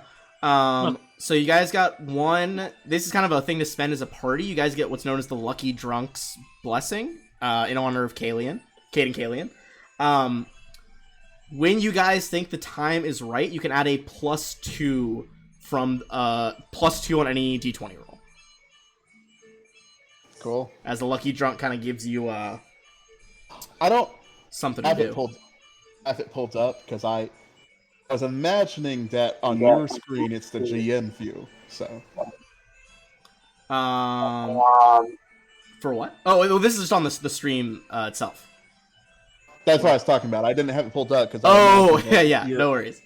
And then, they're deciding right now, but also a hero point could be redeemed, or what was redeemed. Who lost their hero point already? I'd recommend that they go on that. Oh, great. Oh, immediately on those nat ones, yeah. Yeah. Take it. Let me heal the noble. Oh. Honestly, outstanding. It's outstanding intro to the medic. I hadn't become a medic yet. Like right off the bat, like, where'd you get your doctor's license? Just grabs the nose and just fully breaks it. Okay. From chat, you get 1 back. Okay. Thank you. All right. That'll be. I think that's a good stopping point right there. About an hour and a half in. Let's do a quick 5-minute bathroom break. I'm gonna run an ad for those people watching, and we'll come back in about 5. Cool stuff. All right. Sounds good. Cool beans, Sounds guys. good. Get some drink.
There we go.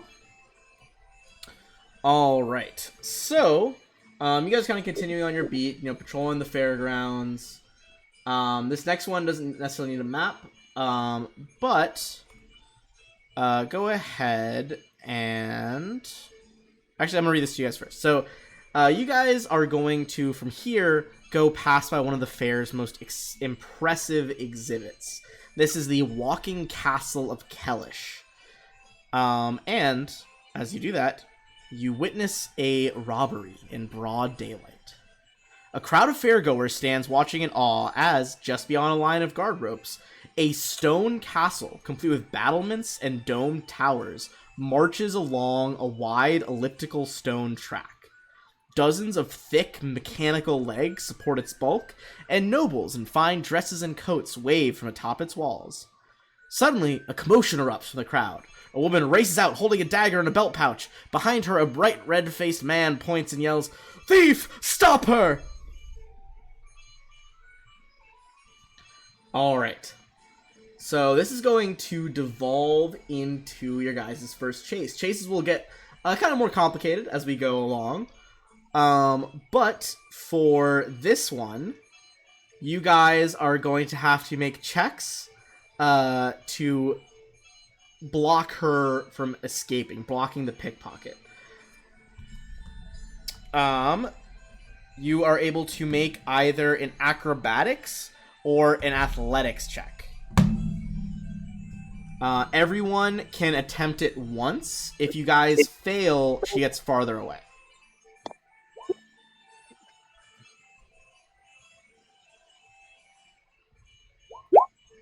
Alright, after the first round, you guys kind of turn and, pound after this woman. Ogre, Grounder, and Ladrin fall a little bit behind. But Ironblood, Edgar, and Alaric, you guys managed to close the gap pretty significantly. You think as long as at least two of you pass this next one, you'll be able to cut her off and stop her from getting away. Okay. Roll again. Yeah. Ooh. Ooh. Oh my god. And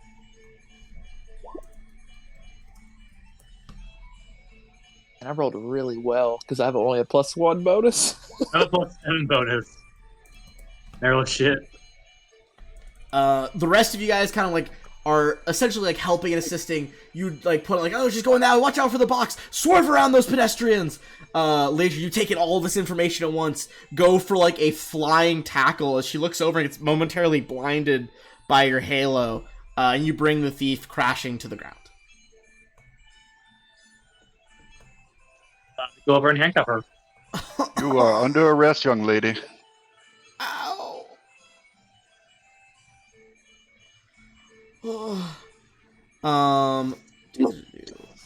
Hey, Meg, you want to check, make sure she's not concussioned or anything? Yeah, you can give her once over with medicine check. Alrighty then.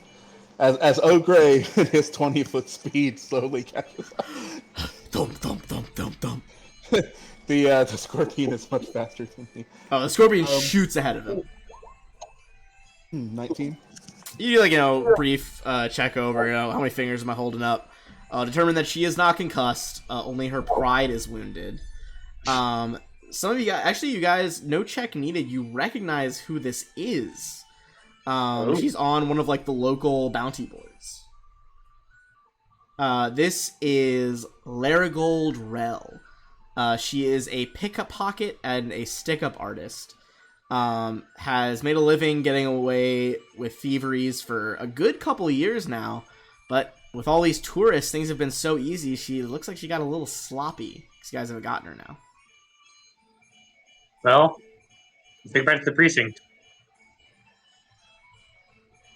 I'll give her a stern talking to about changing her life and doing something better. Ironblood has the emerald eyes and is ready to strike, and again Ogre is nope. You see she kind of rolls her eyes, they're trying to better her life.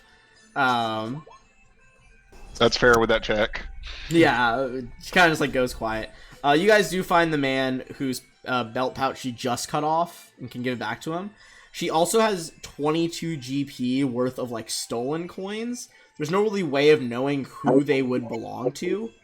So effectively, you guys can requisition that money. I vote we impound it. You can do that too. know, This is just you know, like go ahead. it would be near impossible for us to tell who they came from, and you know, they wouldn't give me my requisition for the barding on little Ironblood here. She gets so cold at night.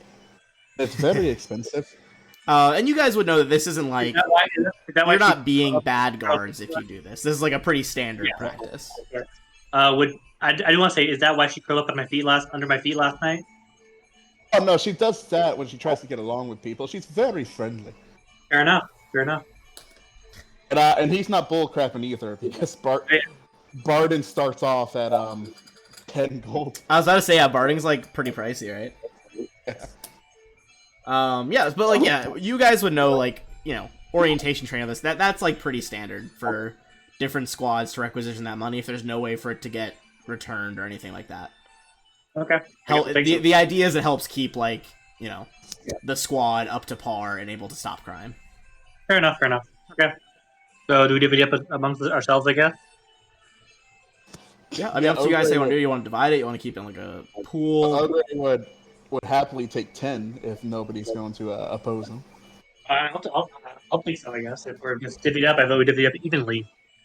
There's 20 gold, 5 of us each, so it's 4 pieces each, right? Yes, I guess that's fair too. Okay. Add it to my thing. 5. Will that actually give me a nut? No, it will not. Oh well, I'll get it eventually. All right. If by the end of our shift you don't have enough, you let me know and I'll help out, all right? I'm very close to it myself.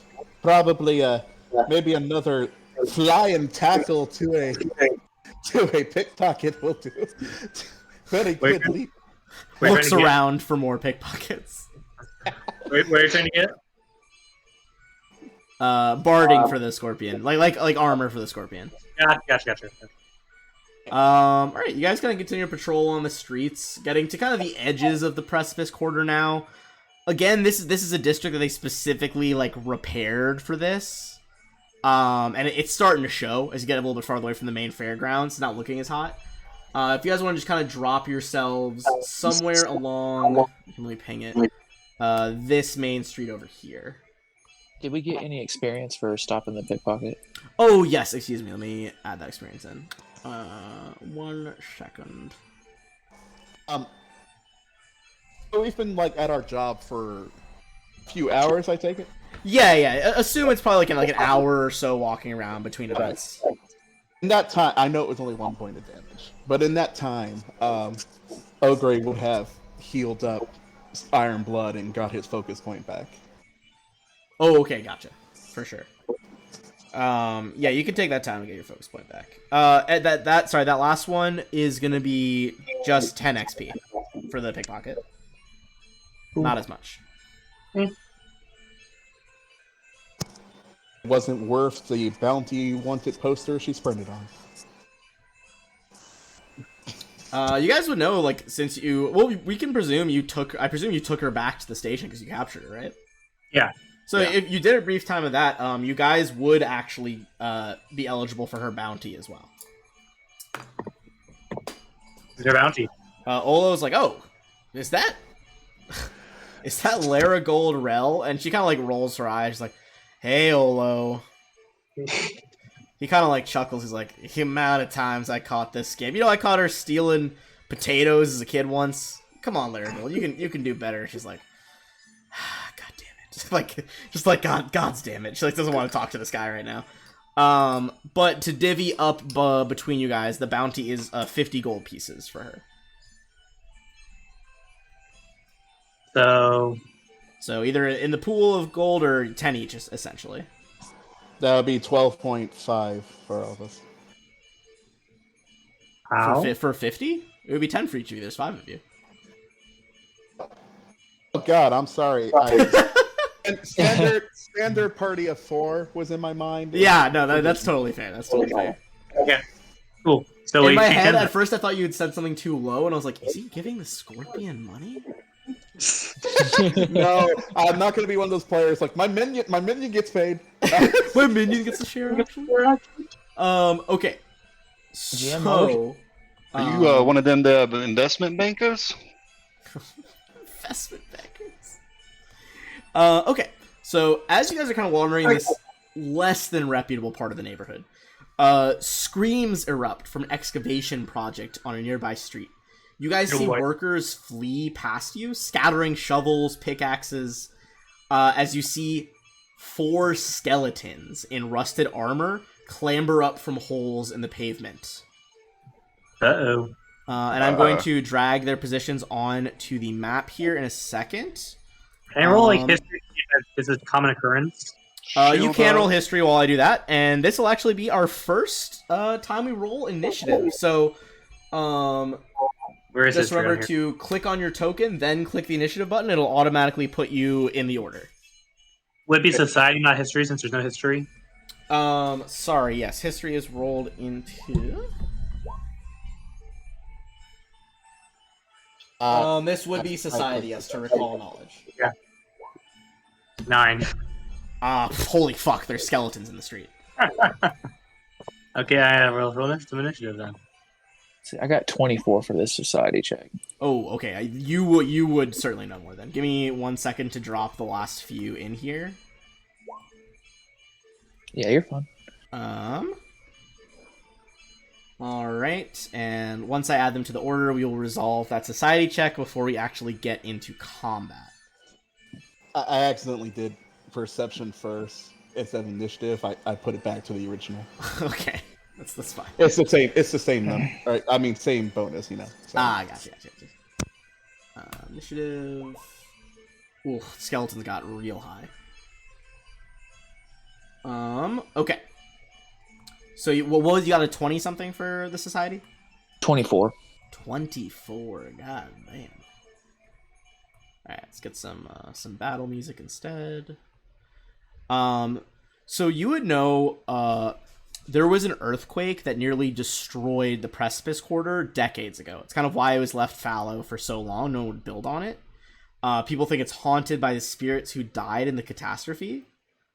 The city has made an extensive effort to clear out monsters in advance of the Radiant Festival. Incidents like this, though, have honestly become disturbingly common leading up to the festival.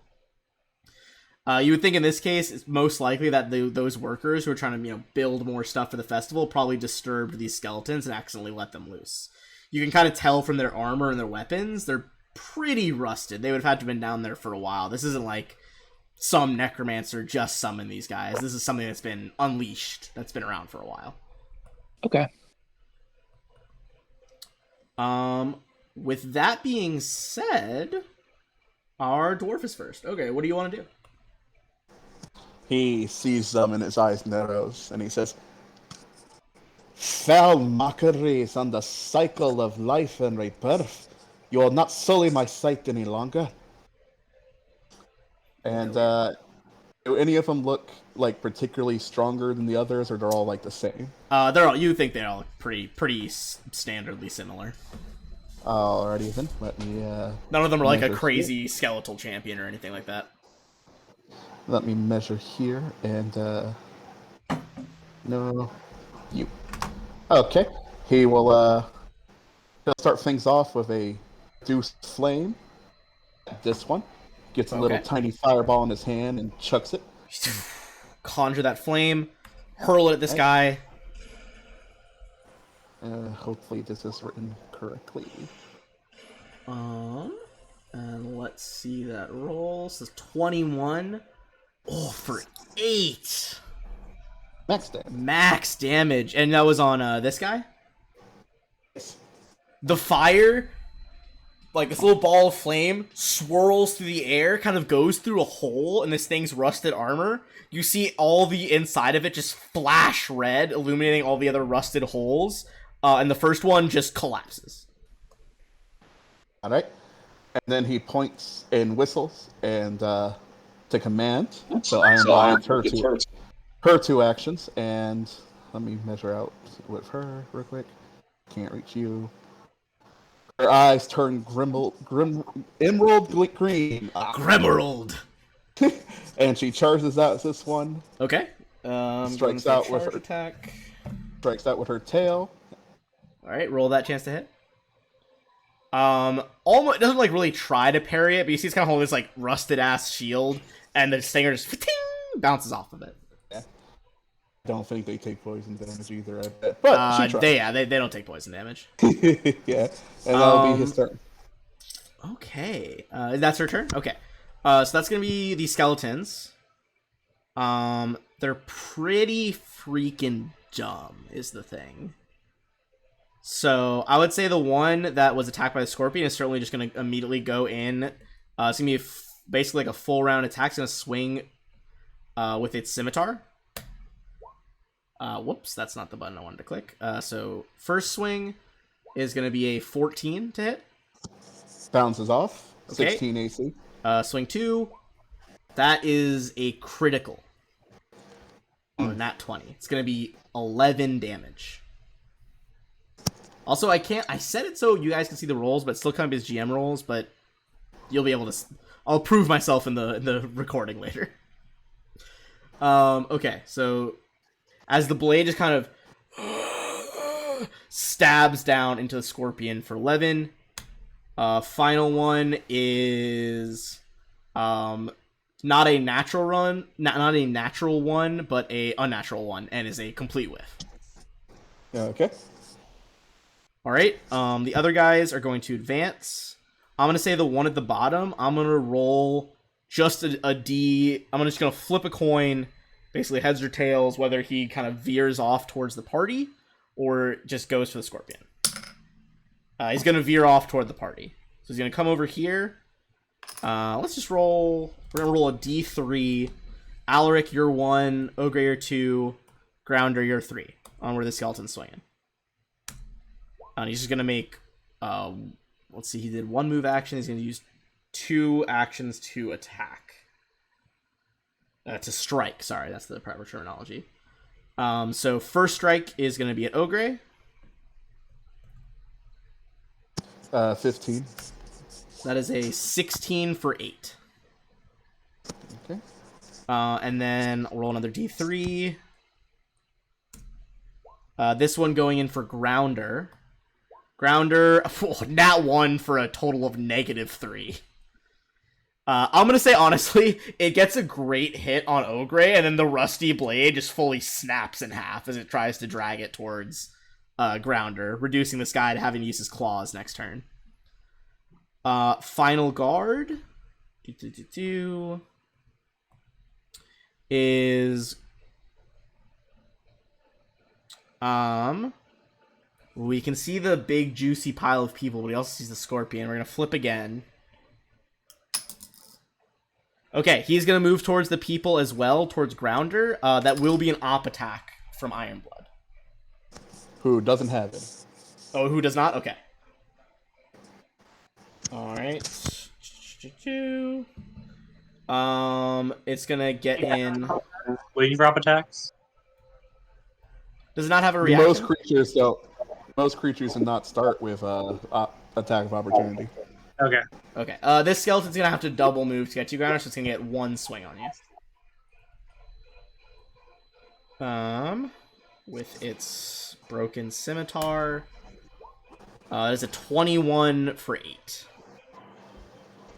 The skeleton has a momentary glimpse of redemption, and it can choose either to not do any damage, or it can become enfeebled too, and I'll reduce the damage it does. It's very dumb. I feel like it would go for enfeebled too. What power do you have that does that? Glimpse of Redemption. It's my champion ability. Oh, that's so sick. Yeah. Your halo kind of like flares brightly for a second. The skeleton almost focuses out on the halo, tilts its head to the side a little, maybe remembering a glimmer of its former life. That brings it to enfeebled 2. Yeah, it's enfeebled 2, and it reduces the damage dealt by 3.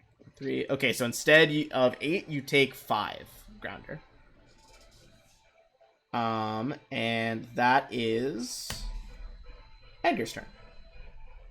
Okay. For my first, I'm going to use Expeditious Inspection as a free action, and make a Recall Knowledge check Okay. to see what I know about skeletons.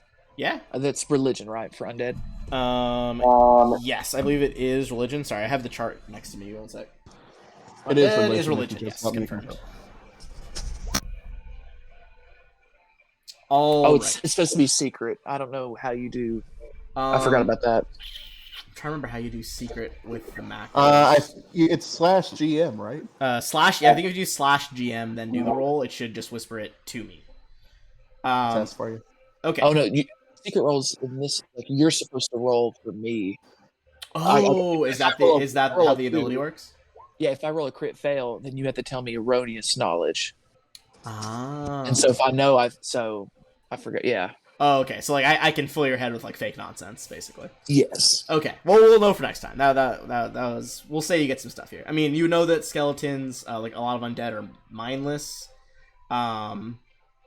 They are immune to death effects, disease, mental effects, paralysis, poison, and they can't go unconscious.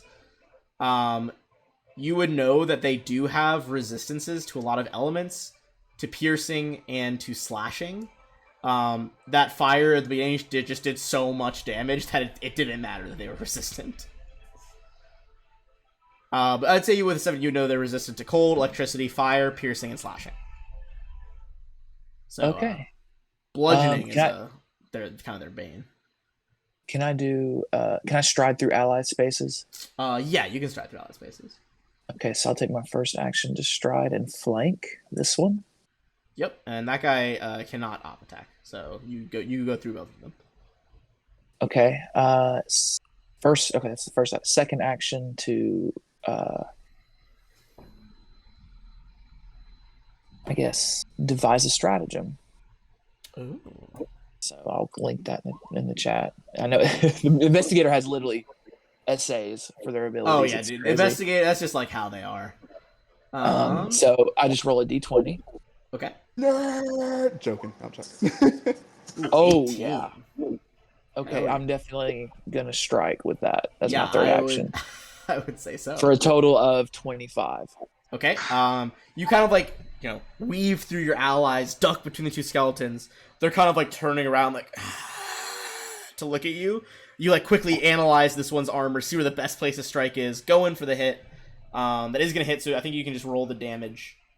And we'll see if Is a 20. Okay, what's flanked do in 2E? Is that I mean they're flat-footed?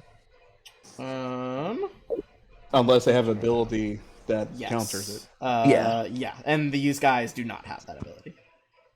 So it would be a 25 total. Is that a crit?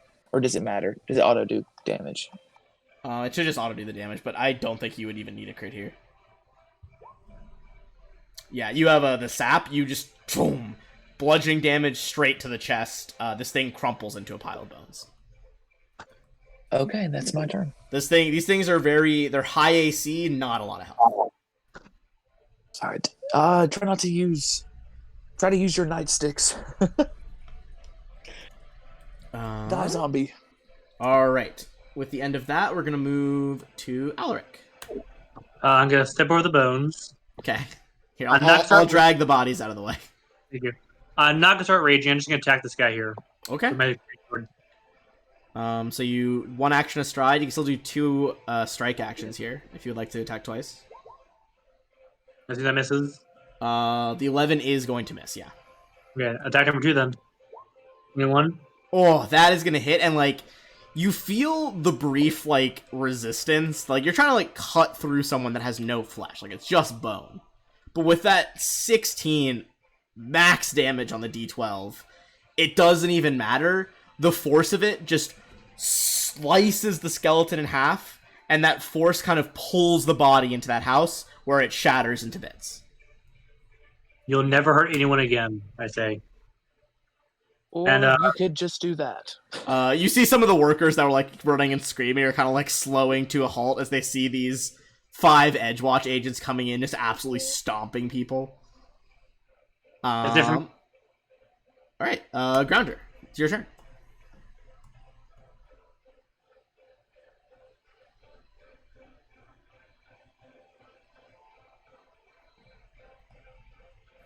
Grounder. Are you muted? He'll pull there you out his sling Okay. and just fire 2 pellets at the last one. This guy over here. Okay. And I believe the pellets are bludgeoning, so that's perfect here. Do your attack rolls. The first one just cracks this thing's skull into pieces and it falls. He was in the process of doing his second action to reload and was like, oh. Okay. It's like putting the round stone in. Oh, okay. All right. Just a little taste of first combat there, guys. Well done. Except for Ladrian, who didn't get to do anything. Except for Ladrian did reduce that damage to his True, comrade true. by, That's true. I mean, at this level, a good amount. That's true. I'll step up and clap Grounder on the back and say, "Good job," and I'll heal him for 6 with lay on hands.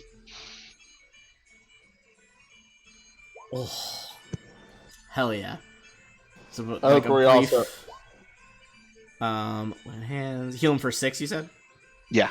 Excellent. All right, there's You don't even have to roll it. It's just glow automatically of 6. holy magic that flows into him, kind of sealing up some of those wounds. And Ogre, were you doing something to heal your scorpion as well? Yes, he says some words in Druidic, and that crit stab that just like went right through the rocky carapace is mended back to full. Oh, you healed exactly the 11 too. That's beautiful. Exactly what you needed.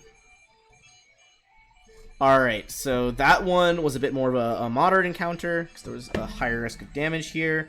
So this one is going to be 30 XP for everybody. Additionally, everyone is going to get 1 hero point as well, as the crowd kind of sees you all take care of this undead threat, and kind of like gives you all a round of applause. They're very pleased with how you guys handled the situation.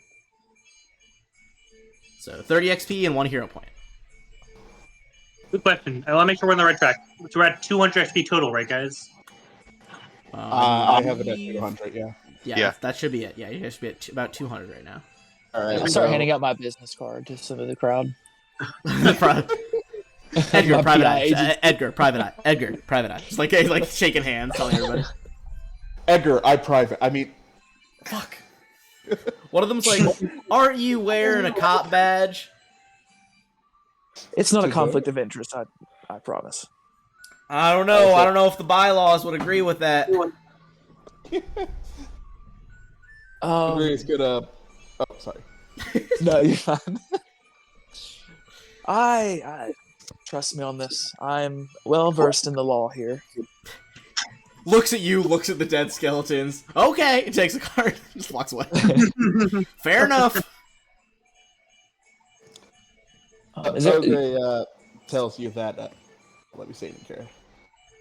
I think, yeah, but sort of scratch. I think I can do it myself. And he'll pull out his kit, which has a lot of suspicious looking basically dirt, like different colors and shades of dirt. 17 legals. For sure a conflict of interest. That'd be like if a cop in real life was like, "Hey, here's a card for my private business. Anyway, here's a ticket I got for pulling you over." Wow, yeah, you just take care of your wounds. Very like textbook. You like put on the poultices, wrap the bandages really quickly. Beautiful medical skill here.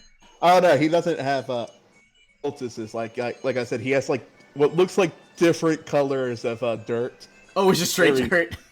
It's a druidic. It like takes like the rub some dirt in Yeah. it to a whole new level. Yeah. And then he's gonna Outstanding.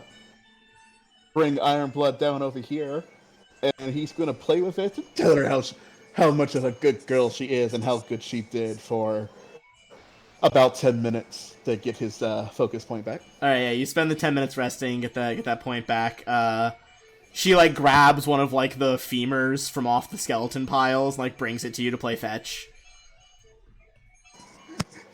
he he throws it. No dog collars this time.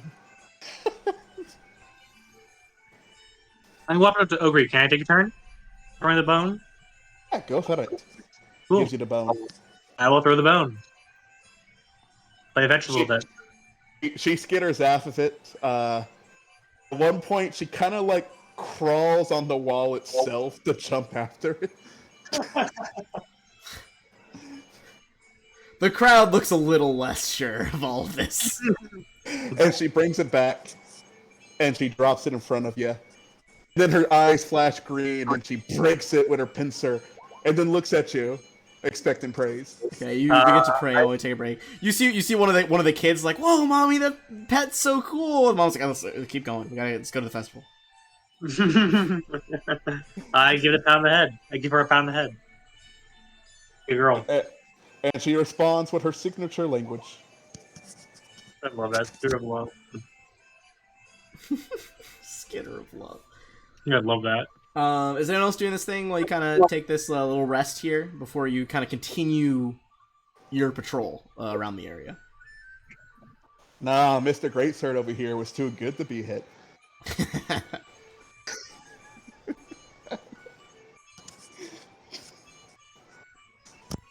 All right. If that's the case, coming from nearby, you guys hear high-pitched shouts and the sound of breaking glass. Do you go to investigate? Absolutely. Of course. Hell yeah. Do you think again what we're doing? Add a character crush joke, but like, what party is gonna be like? Nope, one encounter per day. We've had enough, actually. We actually stopped someone, so... Yeah. Okay, where's ping? Give me 1 second. I'm gonna bring you guys... I actually got a bunch of, like... I had, like, some separate Pathfinder map packs that... So, normally these are all theater of mine, but I found some cool maps for them. So let's bring you guys over here. Oh my gosh, guys, we have solved so many crimes today. We should just, like, go on a shopping spree and take it easy. We've met our quota. We've met our quota. Go to the Tipsy Tengu, just have some drinks.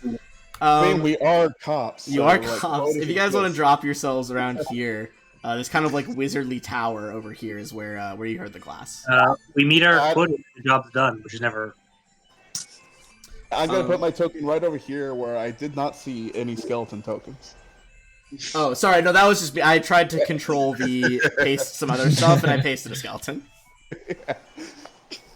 Surprise! It's more skeletons. In Absalom, that's not too far off. Yeah, I mean, like, there's a reason construction took so long in this fucking district. It was Ladrin all along. He was a skeleton the entire time. So, you guys hear this high-pitched scream, sound of breaking glass. You approach this, like narrow towered building, you know, kind of gets to the steeple at its highest point. The building is painted with all these, like, mystic runes. You can see a woman in a floppy, wide-brimmed hat stands outside the door, arms crossed, tapping her foot impatiently. Just sees you all, looks at the sky in exasperation, and snaps, "Finally! It took you long enough." What seems to be the problem, ma'am?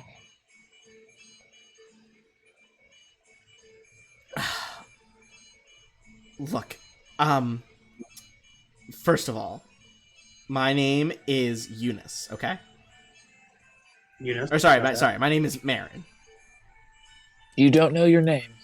Me as Ben fucked it up. Eunice, okay, Marin, got it. I'm Marin. I assume those yells you hear are from Eunice. Up top there. You can tell from her robes and the spell book she's carrying, she looks to be some kind of wizard.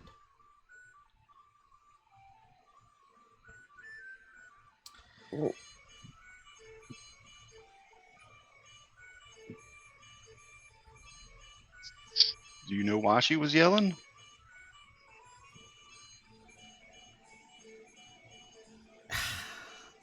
I don't know. I think he's crazy. I think you guys should drag him away to the nut house, what have you.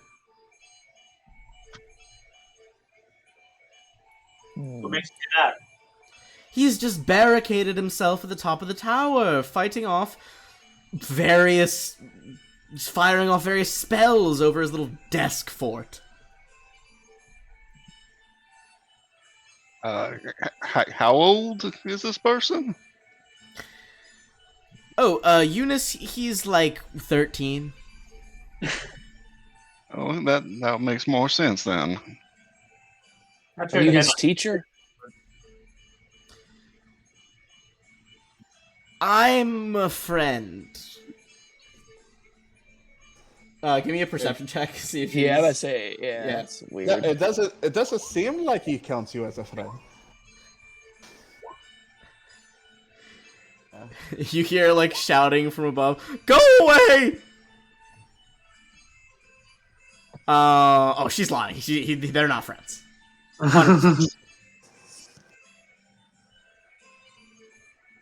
So, you wanna tell us why you're such good buddy over there is firing random spells off at you?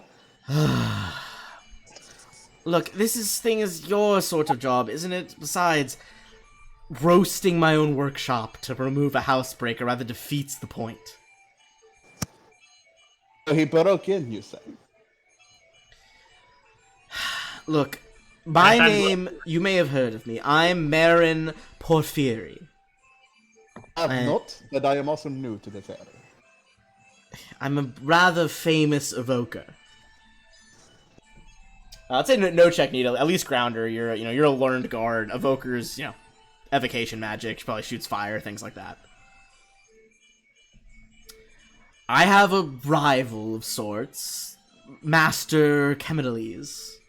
And Master Chemedeles is Eunice's master. I think he broke in here, he thought we were, heard stories of my villainy, and he came in here to deal with it, and then freaked out, and, trapped himself in there. Gotta check this one too. Oh. I can take this one too. One sec.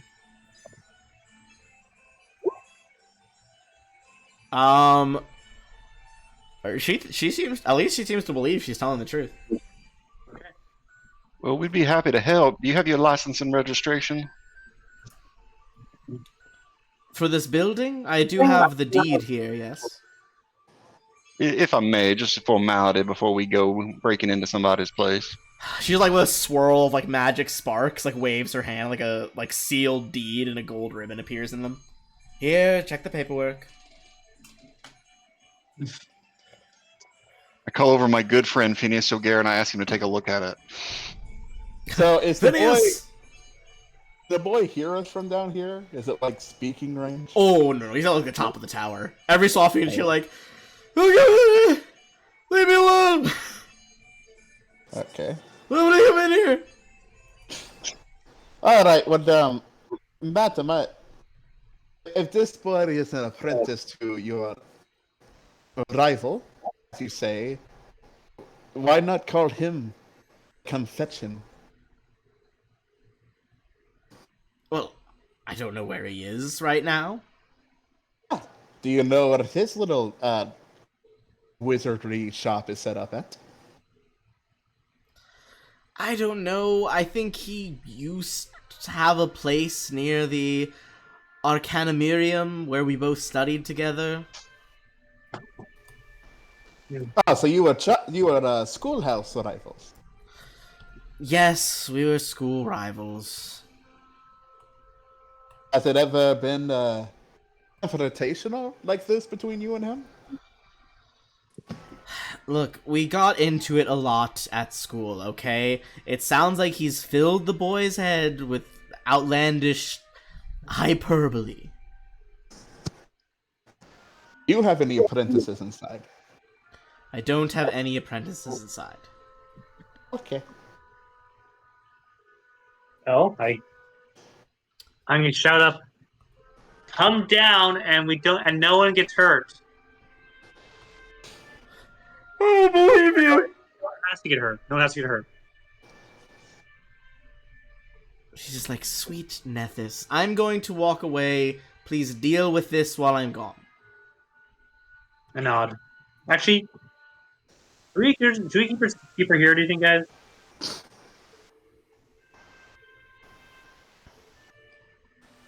I missed what you said on that last one. I'm Yeah, sorry. what was you? What are you trying to hear? Should we keep her here? Oh yeah, she can't leave. The deed seems to be had us, so Well, we're getting her to fill out the report, help us fill out the report anyway. So we should stick around. She looks really impatient. She's like, fine. Okay. Is it all right if we enter and go up? Yes. I think he blocked off the room up there, but go ahead. We can get through.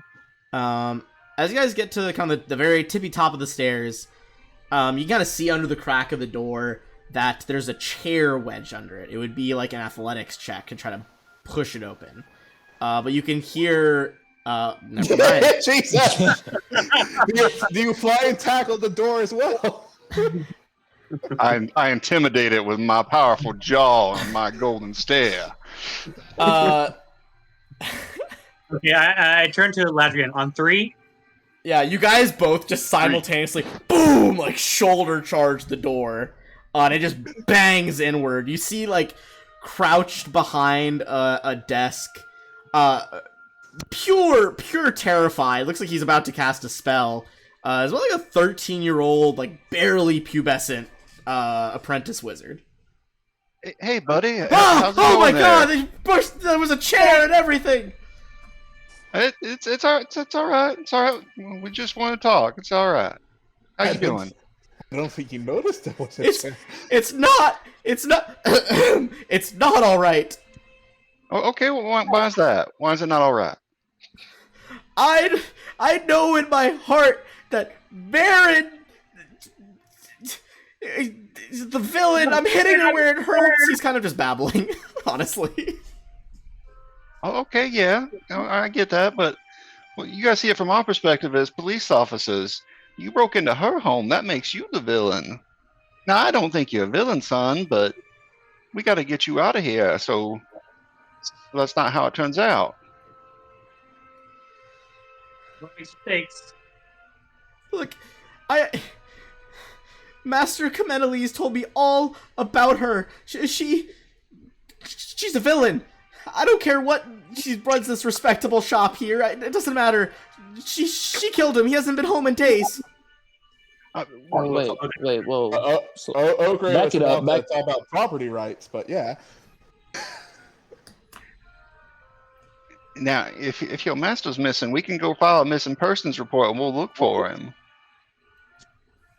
I wasn't sure if, like, maybe he was missing or dead. Or, like, maybe just, like, plain walking somewhere else. I don't know. He's a wizard. He's really kind of an unspecialized mage. He does a lot of things. I mean... Still, do you have any evidence to suggest that she's responsible for his missingness? Evidence? Of course, I know in my heart that she's the bad guy. Well, I don't think that's enough to justify breaking into her home, you see. Grounder, so no. Give me a diplomacy check on young Eunice here. Alright, 19.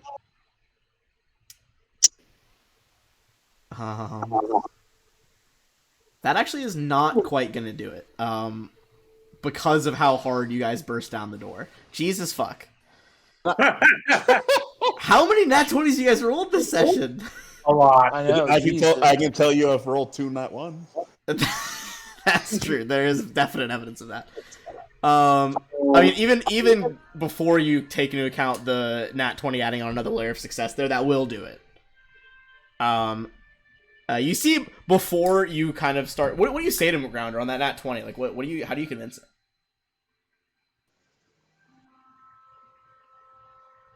Or do you just kind of What I want to say is deception, but oh, Tell him we'll look for his master. But you can just like say like you kind of reiterate some of the stuff they've been saying.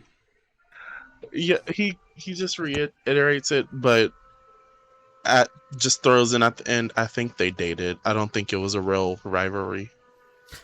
I think they dated.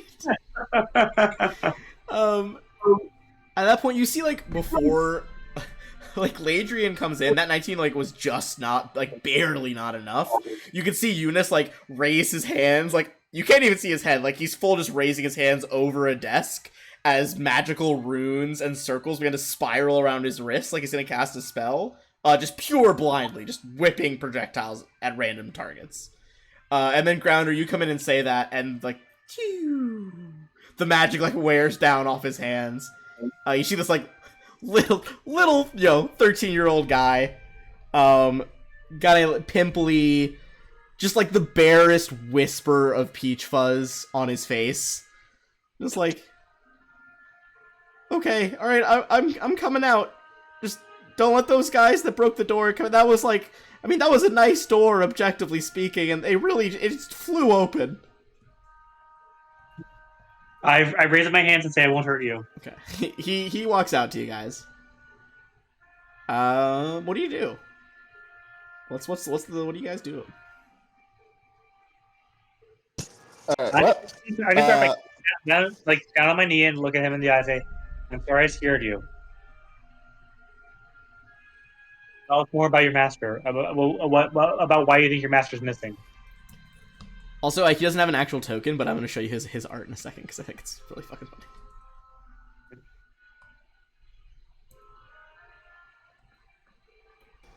funny. This is Eunice, the apprentice wizard.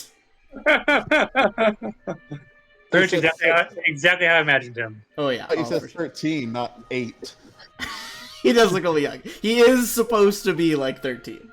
Dude, you don't see that peach fuzz mustache he's got going on? That's like a full year of growth for him. A hairy person from a hairy family. I had a mustache when I was like 12. All right, well, I'll Photoshop a more thick mustache on him for you later. I'm not saying 10% mustache. He's just so baby face. Sorry, he's just like, all right, I don't think you're gonna hurt me. So tell us, when was the last time you saw your master? It was he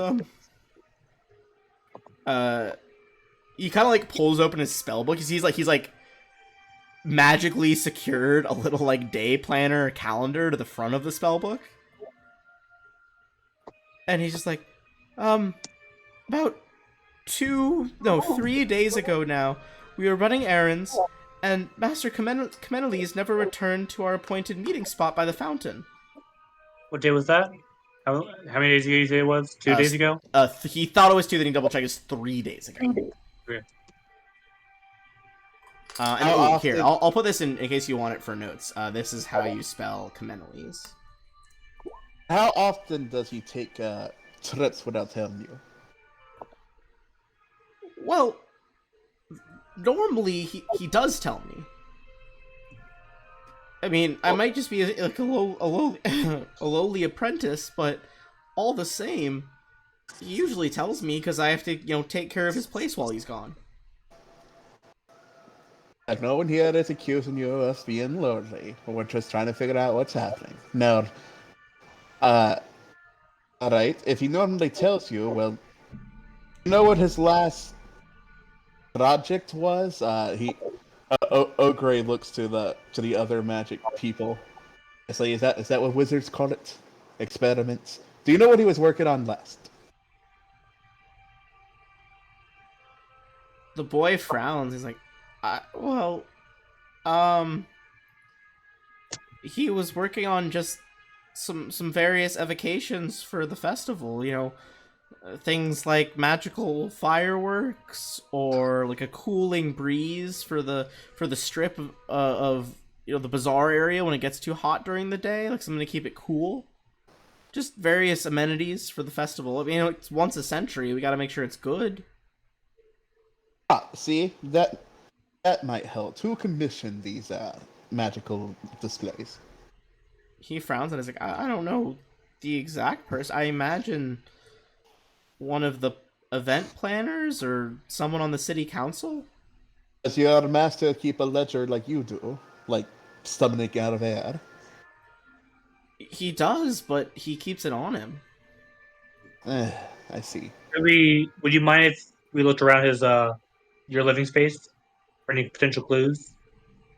You can if you want. It's he gives like pretty specific directions Okay. to like buy the Arcanumarium, which I think any of you that have been in Absalom for like even a few weeks would know that this is like one of the biggest universities in the city, and also specifically it's a magic school. It's one of the biggest magic schools in the Inner Sea.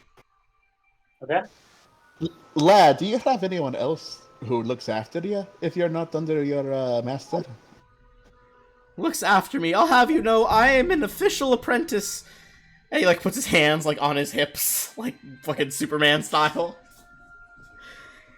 Well, apprentice you may be, but we have to talk about what's going to happen now because Completely funny question.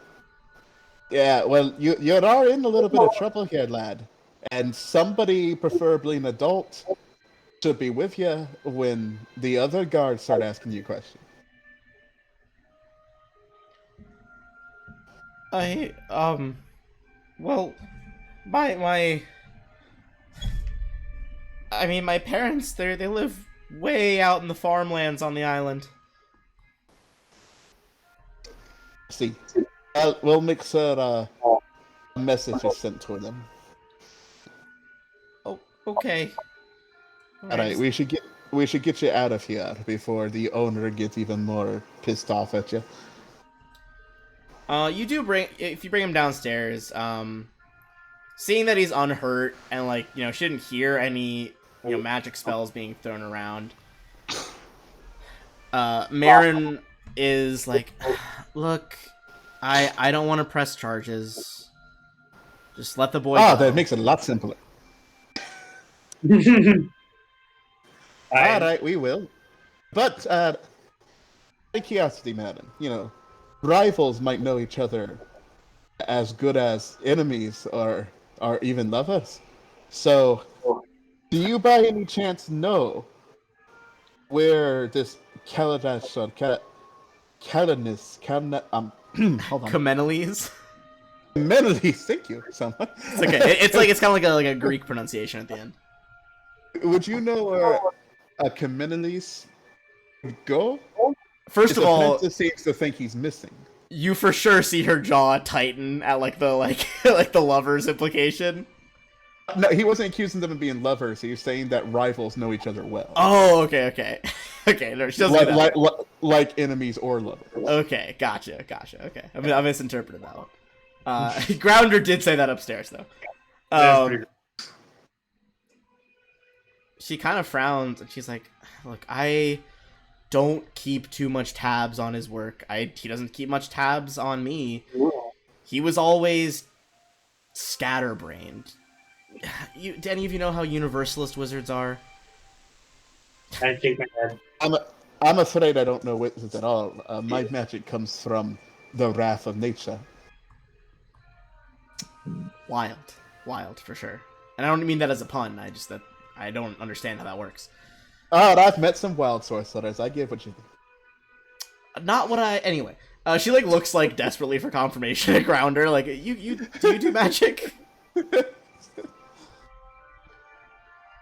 Yeah, he just holds up his hands and sparks cross his fingers. Okay, you might appreciate what I'm trying to say here. Then he doesn't specialize. He's not a transmuter, an illusionist, an evoker like me. He does all sorts of different magic, and he's kind of all over the place. I don't know where he would be. Dang, my perception rolls are not so tight right now.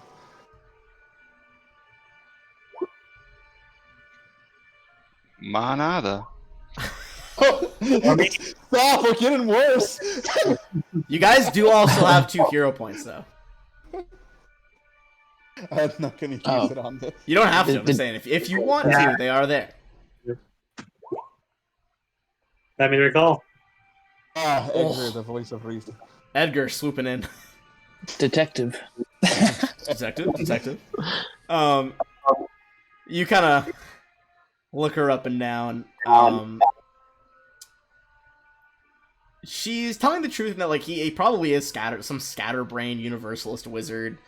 Couldn't decide on a fucking one school to study, let alone what he's gonna do with his day. But that being said, with that 26, she's definitely not being truthful about something related to him.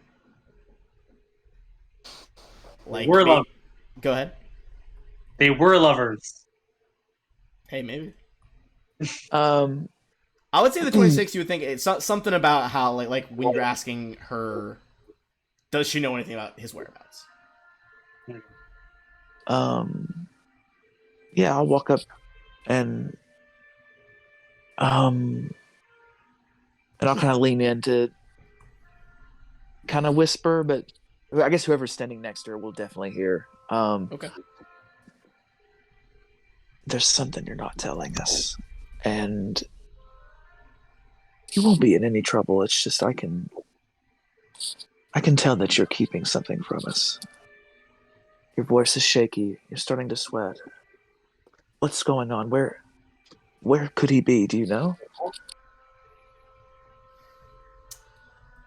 You see she, like, kind of licks her lips as her throat just, goes dry at this insinuation here. And she's like,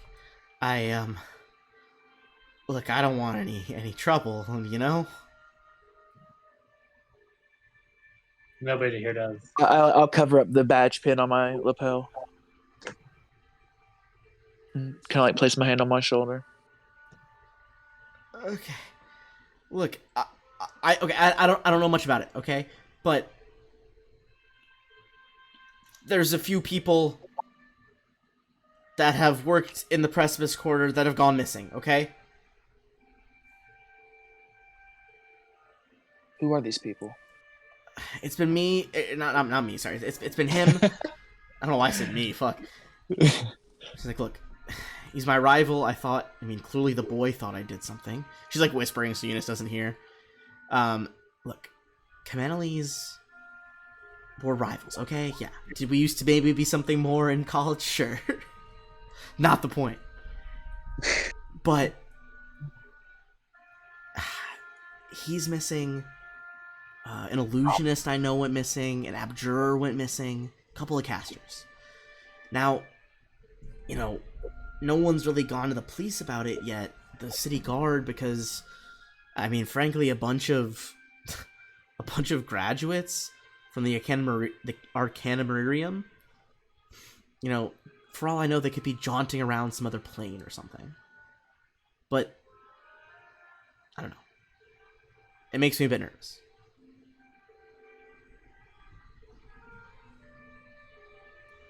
Question. She's like, that's really all I know about it. I swear, I don't know anything else.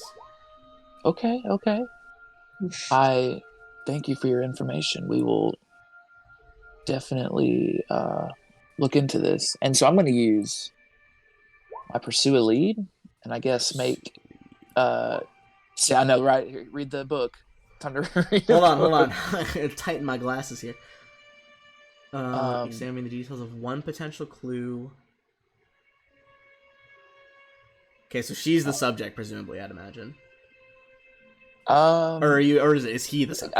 I would say, yeah, Kameniles is going to be the subject. Kameniles subject, okay. Since he's the named missing person. And I assume Eunice can describe it. Both of them can describe them in good enough detail. Yeah, between his apprentice and his ex, you get enough description. Every time we mispronounce his name, he becomes even more missing. He actually gains power every time you mispronounce it. Just instantly levels. Does that work for my name? Because Okay. So you do have that lead active right now. It doesn't look like there's a time limit on it. You No, just I can have have two active ones at a time. Yep. Yeah, so anytime you do any perception or skill checks related to Chimeneles, you'll have that +1 circumstance bonus. Neat. This is such a cool class. Question. Yeah, I do like that a lot. Yeah, go ahead. What was your question? Since I guess I was the last one she talked to before this, and wizards tend to be smart, learned people. Would I have like heard passings of this at all? Ooh, that's a good shout because you are part of the learned guards. I am gonna say, because this is so focused on like the magical community of the city, give me an Arcana roll.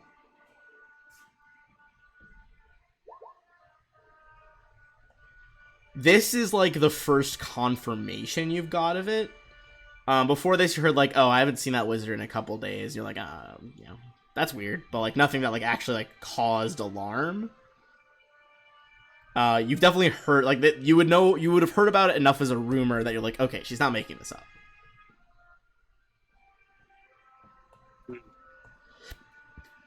Okay.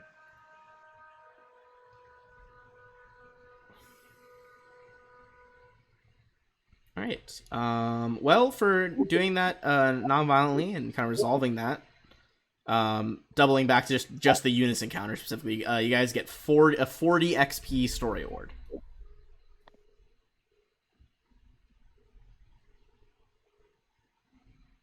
Slowly but surely, fellas. Moving Yeah. on up. All right. This might be the first adventuring party I think we've solved almost. Okay, I'm about to jinx it. We've solved everything typically non-violently. You guys have been remarkably effective at keeping the peace. Yeah, good job. Every group I've been in, it's never. we are peace officers, not murder hobos. Ooh, Discord stomped on me. Oh no. Grave, come back to us.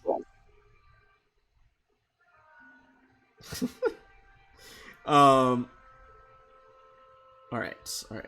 Well, while that's being resolved, cool. He just said keep going for now. I mean, effectively, that's the end of your guys' beat for the day. Like that probably took you all of your like 8-hour shift. Essentially, it was kind of going between places, just keeping an eye on all the tourists and all that. Going with. Oh, and yes, you guys do have another lucky drunk. I was gonna say that as we go through. You have 2 lucky drunks saved up, Nice. which are just +2s to a roll of your choice as a party. Sweet. Now, when there's more than one, do you call that a drunk tank? we do now. Yeah. I mean, now for sure we will. Yep. I'm sorry, that was good. That was good. I also tried about that for a sec. Is there anything you guys would think you would do while you're out on beat here for a while, or would you kind of finish your shift and head back to Edgewatch headquarters? Well, second my shift over, take my shirt off. You don't even wait till you're back? Nah, I'll just carry the armor over my shoulder. You hear like a nearby clock tower in the precipice quarter, like gong, gong, and like before it even gets to like the final bell, your shirt and breastplate are like fully off. Okay, cool. Yeah, feels much better than on. What? Not a fan of shirts. All right then. It's quitting time, boys. Okay. Okay. I'm going to spend my time in the precipice quarter to gather information on these missing wizards. Oh, Yeah, hell yeah. I need more stuff for that, I think. And I do have Streetwise. All right. Let's see. You know about life on the streets. Oh, you can use your society instead of your diplomacy to gather information. That's cool. So are you gonna use society then for this roll? Let's see. Okay. Any something you can use the recall knowledge So- action with society to know.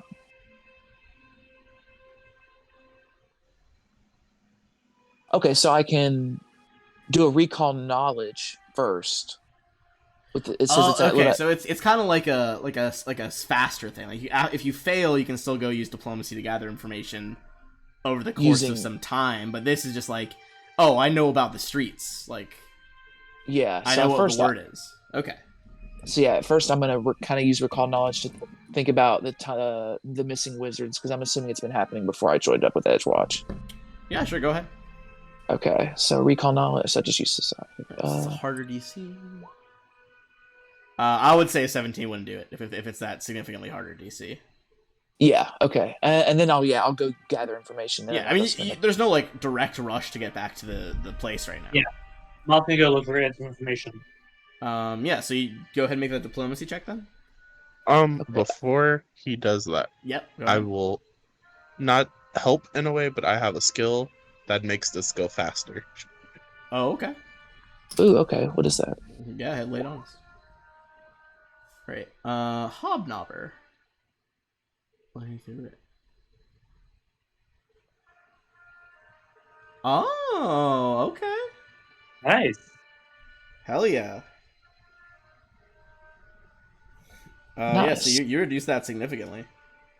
All right. So I'm gonna roll my society again since I can use it in place of diplomacy. Thank God. Let me just talk to people, see if I can gather any info. Okay, so 16, and then... So you would still be using diplomacy as grounder, but it'll be much faster for you. Okay, 16 as well. And since this is related to Kaminoles, would I get my +1 bonus? I would say yes, for sure. Okay. So 26. I'll definitely keep that.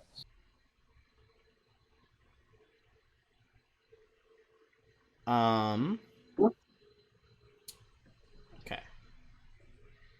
Oh, 25. Okay, so first let's start with a 16. The two of you kind of focus in on this missing wizard debacle. You guys kind of hit the streets. Grounder, you find this out an hour faster than Alaric. And actually get a bit more clarification. You know that there's at least 5 wizards missing. Alaric takes you about 2 hours. You think there's like 3 wizards missing. Okay. That being said, with that 25... 26 with... Oh, at 26, that extra bonus. You kind of have this moment of revelation where you start talking to like, wait, what if I like branch out this investigation? And you quickly come to the solution, or sorry, the answer that there's a lot more missing persons. They've been missing from far enough away areas throughout this quarter and like the few districts next to it that it hasn't really gone noticed yet, but you turn up information on at least 15 missing people. Are they all wizards? Or they aren't, actually. Only like 5 of them are wizards. Interesting. Okay. Do any of... Yay. Does any of this information... Is there anything I can correlate of like is there a pattern kind of thing? Is there a pattern? Yeah. Or do I just gain the... I've only 15 people. Yeah, you try to piece it together into some sort of like coherent pattern, and it just doesn't fit. There's like one, I guess 2 consistencies. There was about 5 wizards taken, and then there was also a group of stonemasons who like were on a work crew together. 5 of them went missing as well. But the remaining 5 that you've sussed out are like, one was like a baker, one was like a dock worker. It's kind of from all over the place. So kind of like 2 related groups of 5 and then miscellaneous. Okay. Interesting.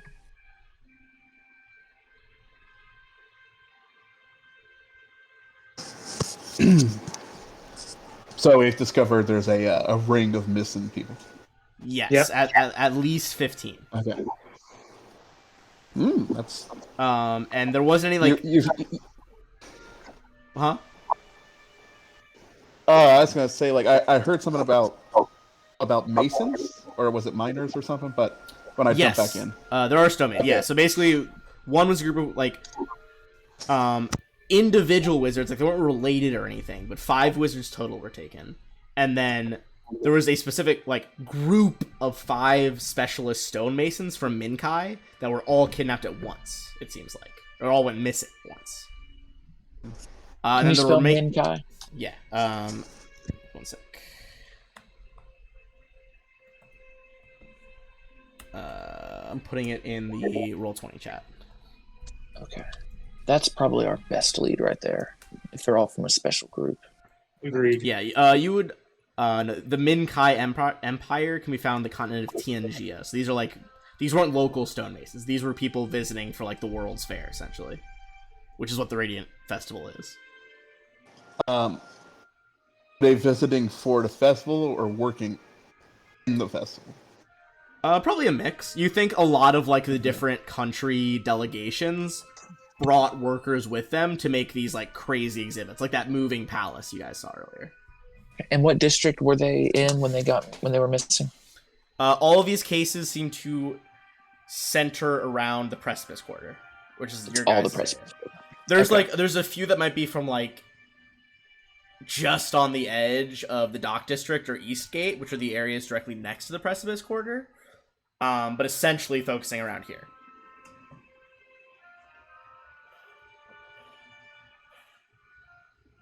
Alright. Sorry, I was taking a sip of water there.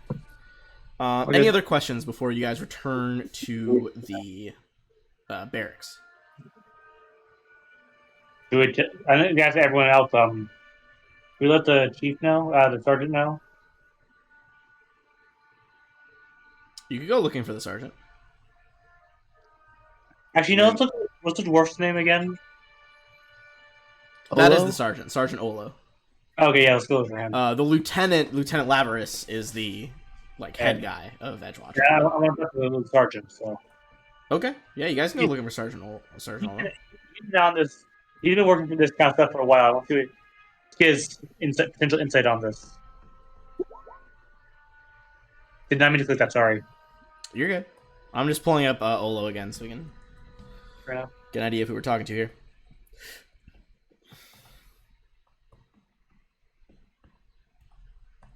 Okay.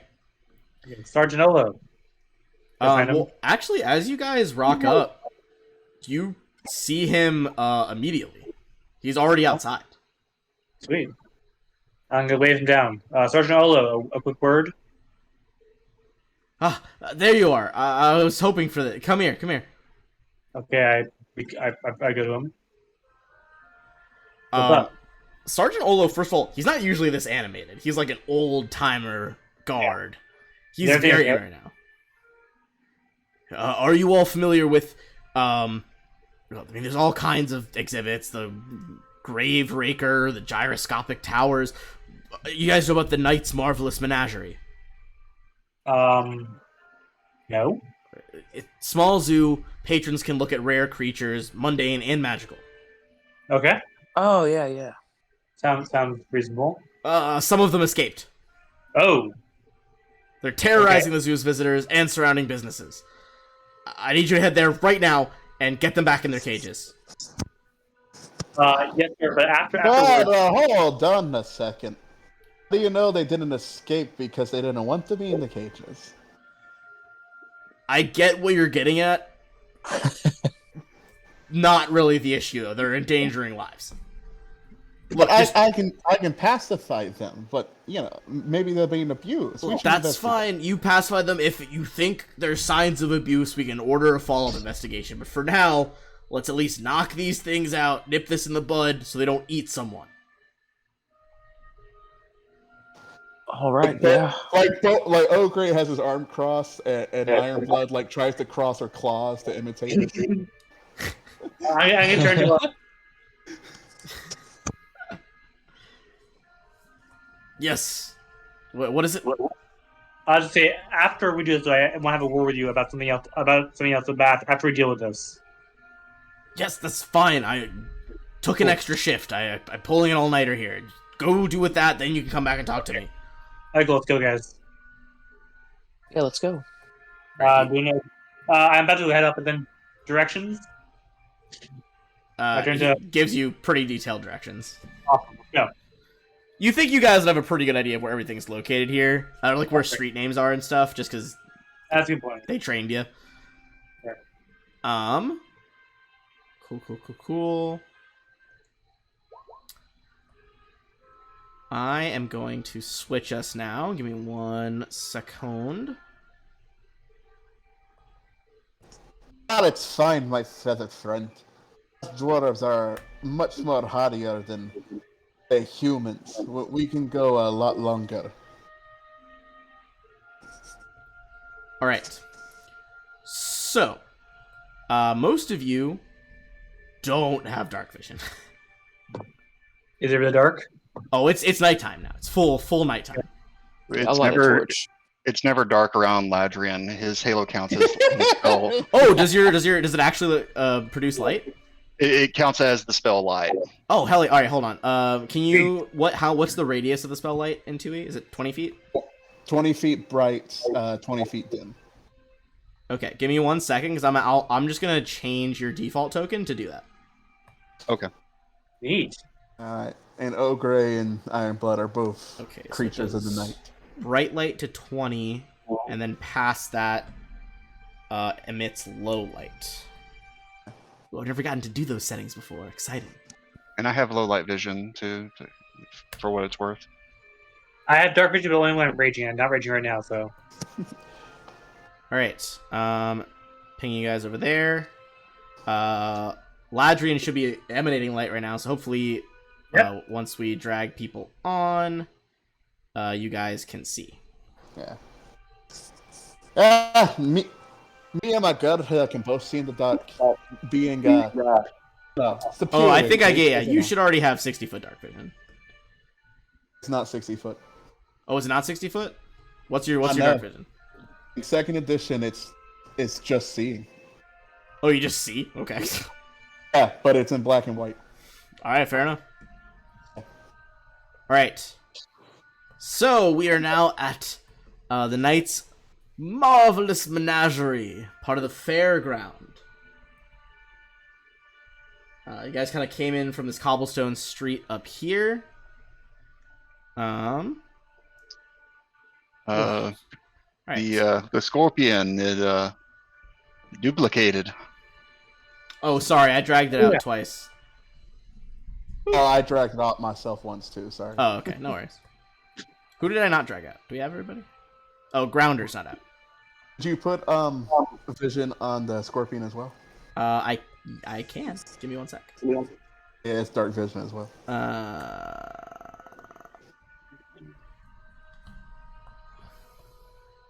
What's right. cool? A racial feat only dwarves have access to. They'll defy the darkness. They can even see in magical darkness. Is that true? Holy shit, that's actually really helpful. It is. All right, give me 1 sec. I'm resaving your scorpion, so you should have permanent vision now. Whenever you drag him out. And Ladrian, you should always emit light now when you drag yourself out. Thank you. Okay. Thank you very much. Oh, sorry. You guys are actually coming in. I put you on the wrong side. I'm just gonna actually drag you guys. Well, I might reveal stuff if I drag you, so I'm actually annoyingly gonna delete you and then re-put you down. Because I don't want you to see secrets.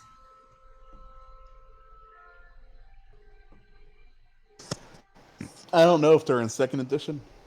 I remember there were specific creatures Gotcha. I see. in first edition that were actually monochrome to disguise themselves from creatures with dark vision.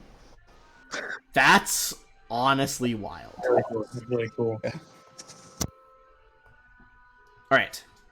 You guys find yourself in the marketplace. Tents and wagons and carpets displaying goods for sale define a small marketplace just outside the zoo's fence. Panicked merchants shout from behind wagon doors or tightly closed tent flaps. On one of the carpets, a life-size statue of a merchant wraps its arms around an array of fine vases, as if trying to protect them from something. Several other rugs and pillows have been piled haphazardly in the market center, around which stalks a strange creature resembling a bat-winged chicken, screeching challenges at the crowds. I'm going to back you up a little bit here.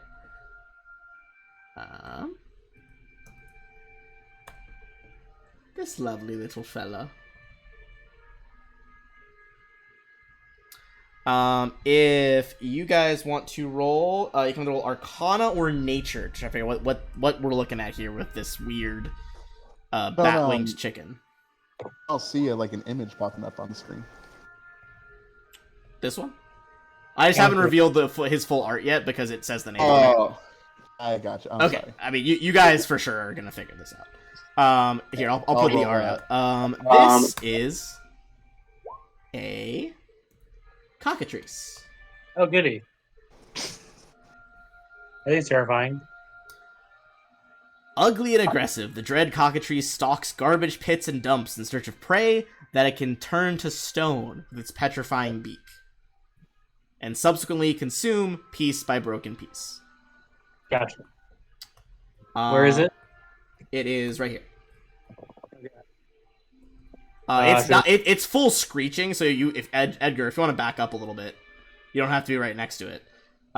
It's basically like walking in circles around that little nest it made out of those blankets and rugs, like challenging anyone, like, come at me. With those high rolls, especially you, Grounder, with an additional level of success, you can know some stuff about it. One of the biggest risks is that if it pecks you, its calcification ability has the potential to turn you to stone. At first, you become slowed. Once you have been slowed all the way, so basically you have to get slowed 3 times, you become petrified and turn to stone. So essentially the way slowed works is basically you lose an action out of your 3 every time. Okay. That being said, if it crits, or sorry, if you guys get a nat 1 on the saving throw for that, it counts as 2 failures. Oh, here. Okay. Good to know. That's really the biggest thing about it. Apart from that, it's not great with, like, it doesn't have any other crazy abilities. They're pretty sturdy, though, you would know that. Okay. Combat? Your roll for initiative? Basically, so it's once you guys make a move, it's bracing itself, then we'll roll initiative, so you guys can basically, kind of position yourselves around it in whatever you want, and then, like, once you guys say go, the fight starts. Can I just put myself, like, right next to it? I would say anything not within 5 feet. I think within 5 feet, it would probably just, like, be go time. Are we trying to knock it unconscious? Absolutely. Yes. Definitely. And you guys are trained in non-lethal combat, specifically, so you don't take any roll penalties for non-lethal. Okay. Yeah, they're trying to knock it down. Even with ranged weapons? What kind of ranged weapon? A hand crossbow? I'd say you'd have to go buy some, like, blunt arrowheads for that, for sure. Will we be blunt arrowheads by the police? You know what? It does say, though, that you would have everything you would need to be a guard. So I feel like you would probably just have a quiver of the blunted arrow bolts. Okay. Yeah, I'll say so. The way I was going to roleplay it with, like, Iron Blood here is that Grimfall just has antidotes to his scorpion's particular venom if it hits someone. I mean, I guess that makes sense, yeah. You've been with him long enough, you would definitely know how to do that. Like, concoct these antidotes. Yeah. Alright, Grimfall, you're kind of, like, half on a square, half off, but is this everyone's positions? I think so. Alright, go ahead and roll for initiative. I will roll the cockatrice in.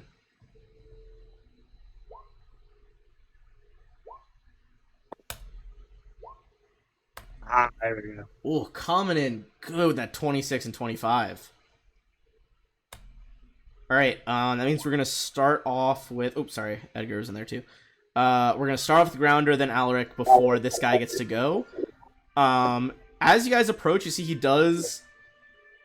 you hear some people shouting his name because he was one of the exhibits here. This is a cockatrice. She is known as Beaktooth.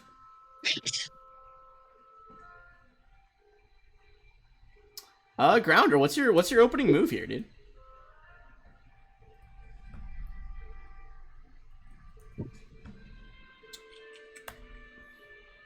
So just do some combat. DJ? Yeah, I was debating on if I wanted to waste a spell or not. My only spell or not.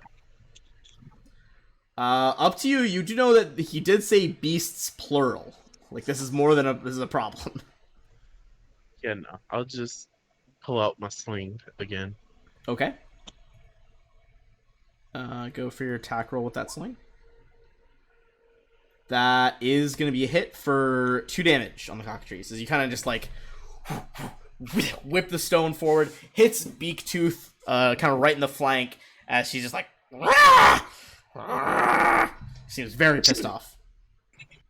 And then action to reload, and then second attack. All right, fire that bad boy off. That is not enough to get through its AC. You do know that they canonically like to turn people to stone and eat rocks. It whips its chicken-like head around and just straight up eats your projectile. It can't talk, but you do see it's like licks its lips a little bit. Alaric. First thing I do is rage. Oh, hell yeah. So I have dark vision now, among other things. Oh, yes. I'm going to toggle on your dark vision. There you go. Perfect, thank you. I get 4 temp hit points, if I write it down. And then my melee attacks do 2 extra damage. Hell yeah. All right, go for your... Action. Second action, I can move up here. Okay. Next time I can take a swing at him with a greatsword. All right. If it hits this... Did you take the time to get your armor back on during the walk over here? Yeah, I think so. Okay, that's fair.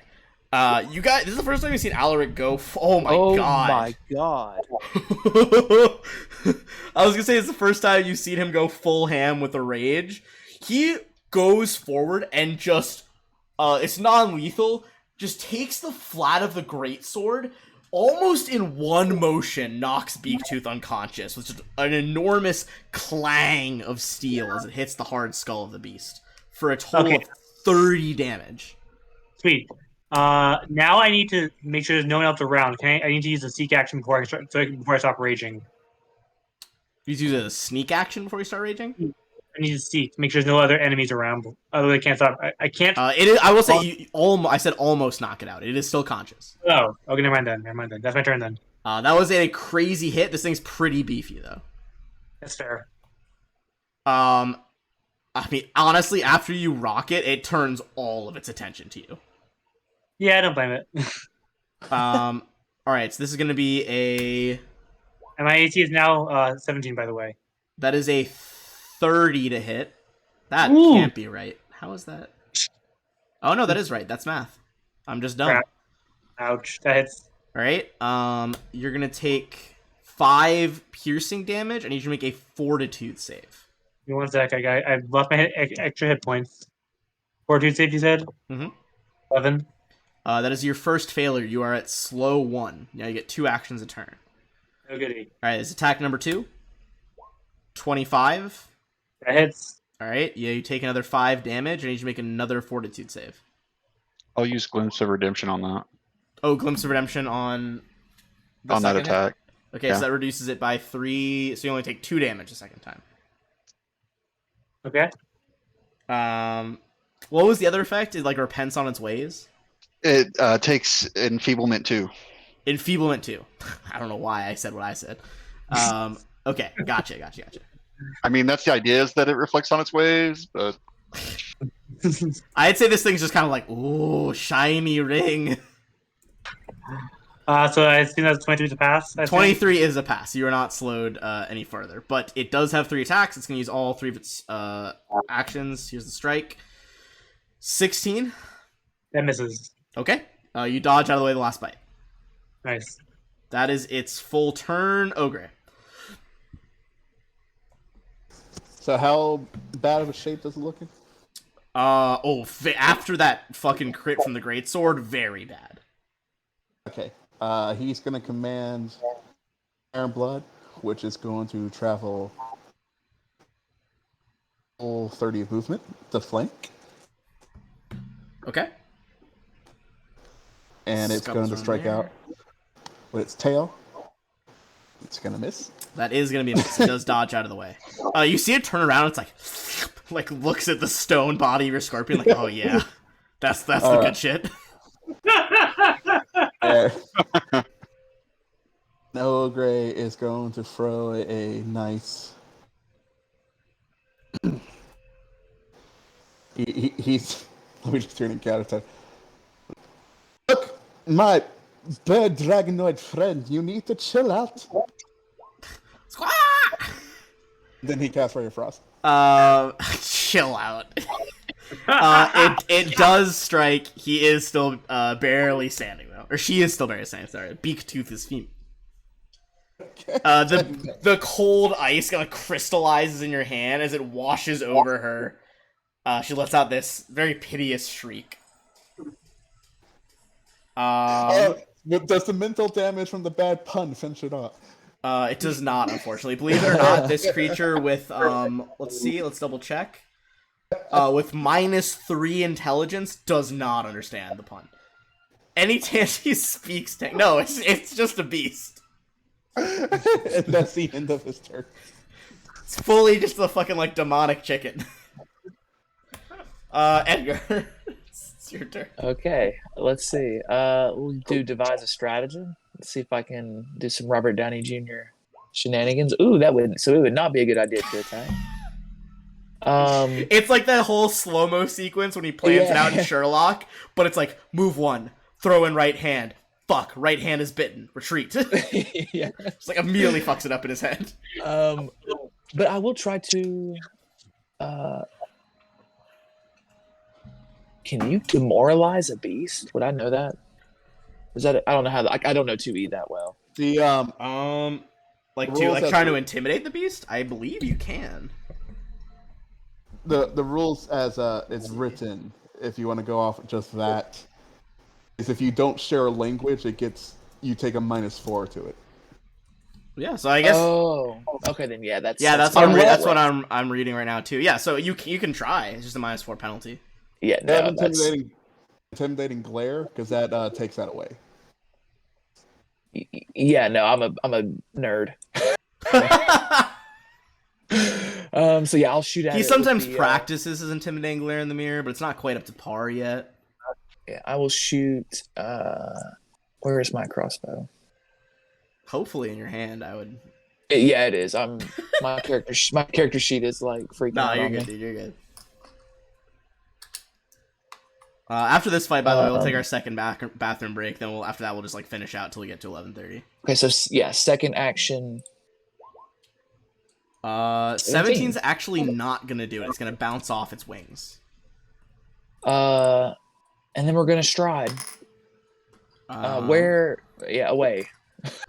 Just away. Away. Okay. All right. So you start striding away. Where do I hear? Because you said there are other or I heard there's other commotion. Sure. Give me a perception check. I mean, this whole place is like a riot of noise right now. Oh, okay. Because we don't want to move toward it. I would say honestly a 10. You can tell. Let's see, from where you are right now, probably the biggest like smashiest, screamiest source of noise is coming from this row of buildings directly north of you guys, like up this way. Okay, cool. So yeah, we'll move. Yeah, you think there's probably some hectic stuff going in the park, at like the actual zoo area as well, but like that place up here is very loud. Yeah, we'll move up down there. Okay, yeah, you kind of find some shelter behind some of the bizarre tents over here. All right, that brings us to Ladrian. I'll take a step down and I will bash it with my shield. I'll tell you right now, you needed 7 damage exactly. Nice. As you just zealous righteousness shield, you walk up and just like as it turns around, you just boom directly across the beak. It does a full 180 like cartoon spin and collapses on the pile of blankets. Nice. Um, So is it still slowed? How long does it slowed last? I'm double checking that right now. Honestly, I thought that was gonna take way longer than that crit. That was wild. That's fair. Anybody got a coop for this bird? Um, And Ogre wants to examine it. So, ignoring the wounds we inflicted, because he solved that. Does it have signs of abuse? You can roll medicine. yeah, give me a medicine roll, and I'm just gonna read this ability. I'm using a hero point on a second nat one. Are you sure you're trained in medicine? God dang it. I mean, he thinks he is. What is happening with your? You have a +7 to medicine, right? Yeah, it's I as high swear as to it can God, your possibly average get at roll level on 1. medicine this session's got to be like a 3. Yeah. Unreal. I'm so trained. You try to see if there's signs of abuse, but honestly, you guys just rocked this thing's world. It's really hard to tell. You're not positive about anything.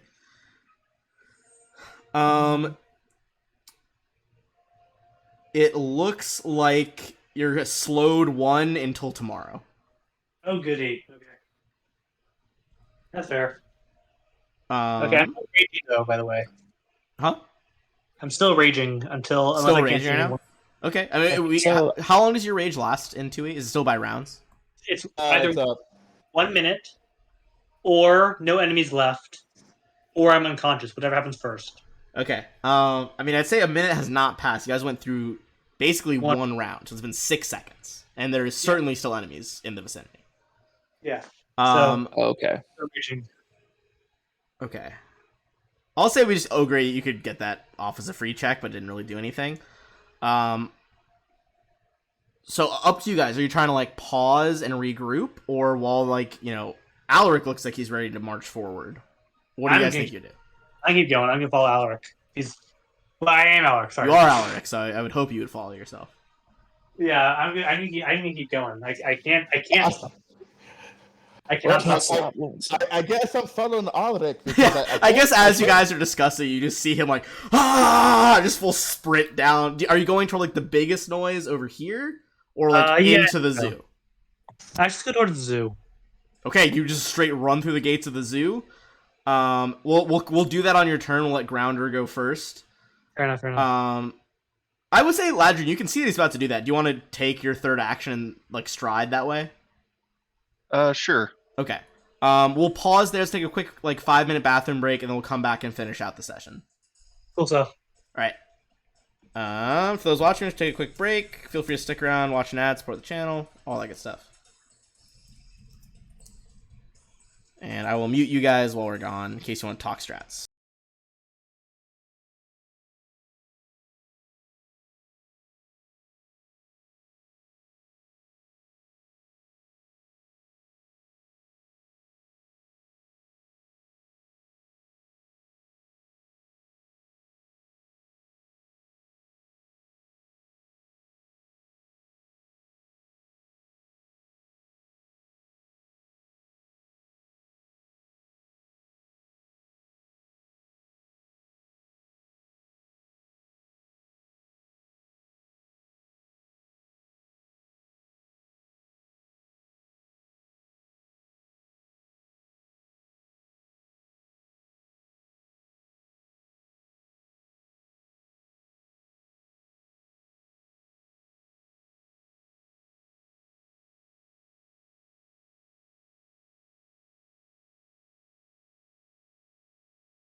right.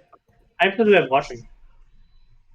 It was at 7 for all. I think it's at 6 right now. Cool.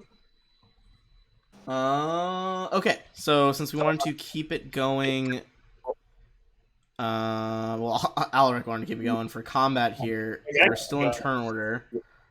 So Ladrian saw that Alaric was going to sprint into the zoo, went off that way.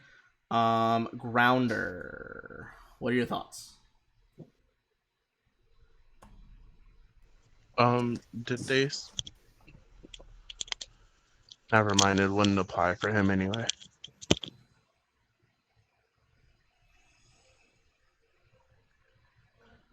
Like, if you zoom out, you can see like the edge of your halo illuminating shit.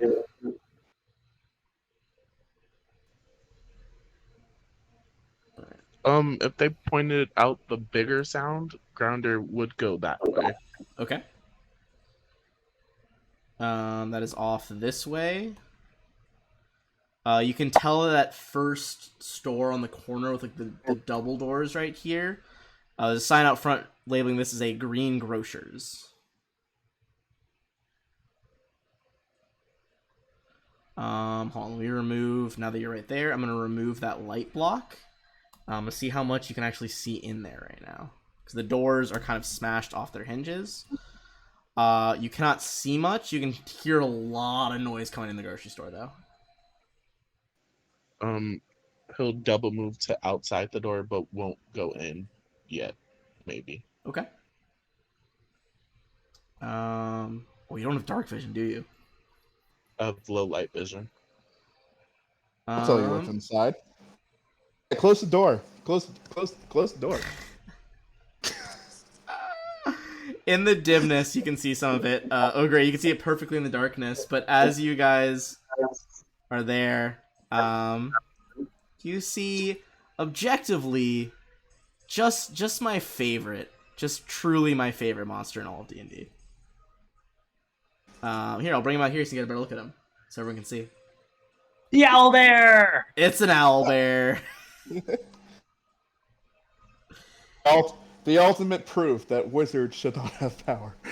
The inside of the Green Grocer shop is a mess of smashed fruit and spilled vegetables, with overturned bins and shelves scattered across the floor. A counter runs across the south end of the room, guarding a narrow door to a back room. On the north side of the space, a huge, shaggy beast with a cruelly hooked beak tears apart a display of gold wine melons. Just inside, you can see, presumably the owner, looks like a female elf, is like peering through a crack from the back storeroom. And if she sees you guys kind of approach there, she's like, "Help! Oh, it's destroying the store!" At that point, I'm going to go ahead and roll in Hoots the Owlbear into initiative. While Ogre was looking over it, can he run a medicine check real quick before we start beating it up? Thing got a nat 1 in initiative, still got a 12. 11. Dude, come on. You can't roll higher than like a 4. Honestly, I'll say at least with that, you don't see any immediate evidence of wounds. I mean, it's pretty big. Looks pretty well fed. Okay. I was gonna say, what if I used to... You can see some of it with low light vision, Grounder. If either of you guys wanted to, when you saw it, make a it's gonna be a nature check on it to see if you can see a bit more. Well, Gray's having a rough first day at work, guys. Isn't that the second day? It is the second day at work. That's true. I'll say, working together, the two of you would know this is not a full-sized owlbear. It's probably like an adolescent owlbear. It's not quite as powerful as the real thing. How many Drunkard's Blessings do we have now? You got 2. 2. And those go to any D20 roll? Any D20 roll. Does that include initiative? Yeah, I didn't specify. It's on me, yeah. I'd say it goes on initiative rolls. Alright. I'd say you have to call it before you roll initiative, though. I was going to ask, anyone mind if I use one of them on this initiative? I mean... I would say since we're already in initiative, it's probably too late. I haven't rolled yet. Did you not roll? It's not a new Oh, initiative. it's the same order. Same order. Yeah. Never mind then. I was like, how did we get through last combat if you didn't roll? Okay. Oh, wait, so you wouldn't even have gone yet. Well, we'll say you can move up there still as part of your turn, but let's double back. Alaric, you would have actually gone after Grounder. So Oh, well, I wasn't done yet. Oh, sorry. Did you? I thought you used up all your actions. My bad. Did you use up 2? No, I used 2. Yeah. Oh, okay. Sorry. Shit. My bad. Fucking double all the way back. Go ahead. Oh. Well, as I got too part excited of about the as part of the second one, which is still movement, does the door stay open? Because I would try to push open the door and then back up. Yeah, I'd say you could just like kind of wedge the doors open. There's so much like debris that pretty easily you could just kind of find a way to wedge it open. If that's what you're going for. Yes. Yeah, I would say you could do that as part of like, honestly, yeah, as part of that move action. That's just an object interaction. So you still have another a regular action. If you want to fire anything off. Yes, I will use my Divine Focus spell and cast Hurtling Stone. Hurtling Stone. Ooh, baby. Alright, let's see. 15 to hit the Adolescent Owlbear. Okay, fair enough. That is not going to do it, unfortunately. you want to use one of the fancy rolls to reroll that? You do have 2 hero points right now if you want to reroll that attack. Sure, why not? Keep in mind, you guys can try to like save them up. 19 will do it for 6. Okay. As the stone boom, hurtles through the air, hits it directly dead center between the eyes. The thing about hero points is that you can try to save them up, but if you go down, to automatically stabilize yourself, you have to use up however many are left. Okay. So like 1 stabilizes you just as good as like 4. Okay, so that does hit. You do your damage. That's your 3 actions. Going back to Alaric, and then we'll go to Ogre. Out of character for a sec. Yes. I don't want to split the party, so I kind of want to go for the owlbear now. First, is that okay with you, Ben? Bum, bum, bum.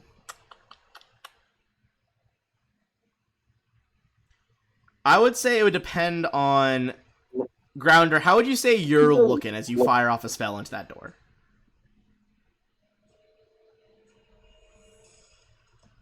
Like, do you think you're like looking at your teammates to like come help you out over there? I mean, he doesn't look stressed, but he never looks stressed, so... Oh, fair. Fair. You do see him fire off some magic into the store. Do you think you would be going into the zoo or over that way? Probably where the action is. Okay.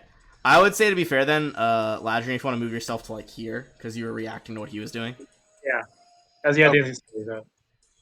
Okay. We're not going after the owlbear, so... Alright. Yeah. 1, 2, 3, 4. Yeah, that's I'm gonna equidistant. try place skip to there. Double stride, you said? Yep, that's my turn. Alright, you sprint up there. Oh, yeah, you're slow.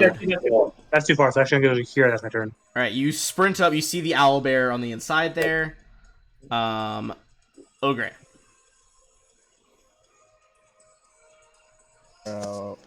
Alright.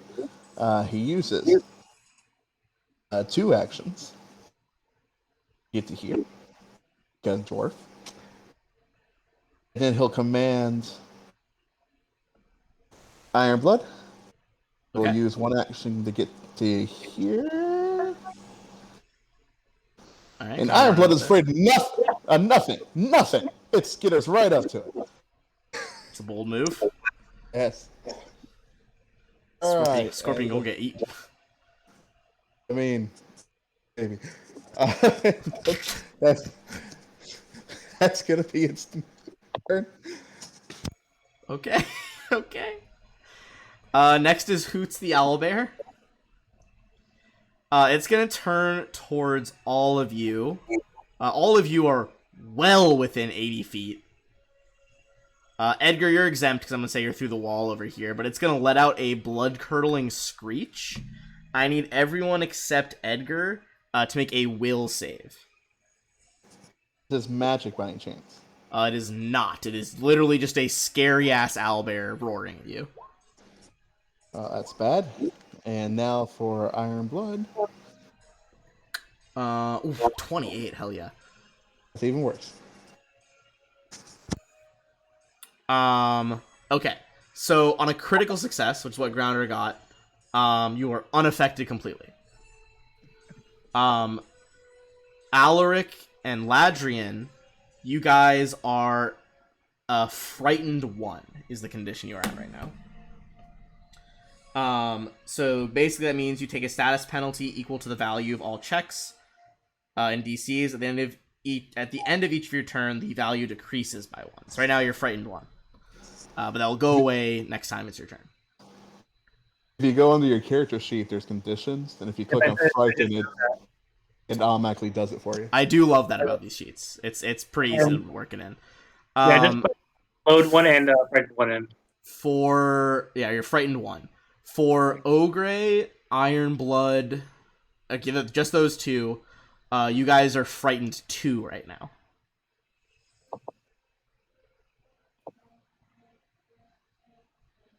Alright, next it's going to take its second action to do a Talon Strike, Talon Strike and try to bite your Scorpion. Does a 31. That's a super critical. For 13. 13 damage. I want it to really think about what it's doing and whether or not it, wants to go through with that. It just, with its talons, just smacks the Scorpion against the wall, dropping it to 0. Well, Oh no! It 3 damage reduced, and the owlbear is enfeebled too. Oh, okay, hold on, let me apply.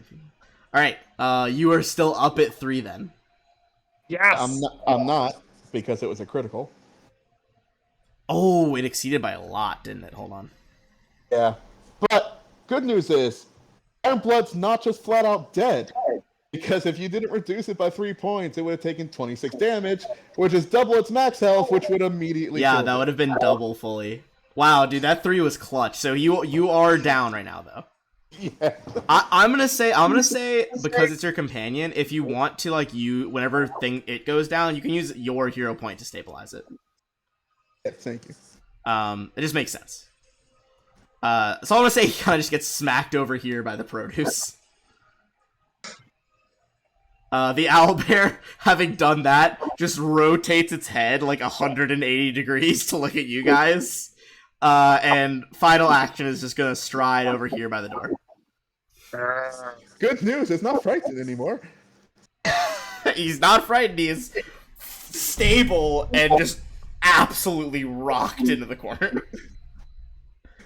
Not stable, it's dying too. Honestly, I'm really glad you guys all came over. I was worried you guys were just gonna be like, nah, we'll go to the zoo. Grounder's got this. Alright, does it have a Glad he let me. Holy dying fuck. thing on these sheets? It's fine, I'll just keep track of them mentally. It's at dying 2 because of the crit. Okay. Well, on your turn, if you spend your hero point, he'll just be stable. So, or do you not? You still have 1 hero point left, right? I do, yes. Okay. Cool. Do we have to use help for the stabilization? Woo! Do we have to use stabilization? What was that? Doesn't he have to use them all for stabilization? He does, but I mean, if you have 1 or 3, it doesn't matter. You use all anyway. Just as long as he has 1 was what I was worried about. Yeah, gotcha. That's Hoots. Edgar. I will stride twice. Okay. That's 1.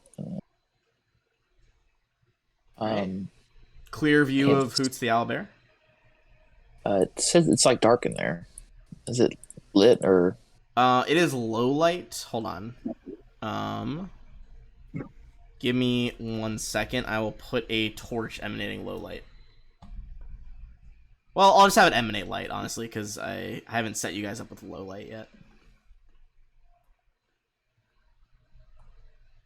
we're gonna have that generate light up to... you should be able to see inside the room now. Okay, and we'll use my third action to reload. Alright, third action reload. And Ladrian. I'll step up. Okay. I'll try to bonk the owlbear in the face with my shield. Okay, go for it. Oh, hell of a roll. Max damage. That does hit it, and you just you actually chip off part of its beak as you go for the face there. Oof. Sorry about that, friend. Nothing personal. And I hold my shield up. You say that so calmly, it's just like, ah! Alright, then you hold your shield up. That AC bonus. Back to the top, Grounder.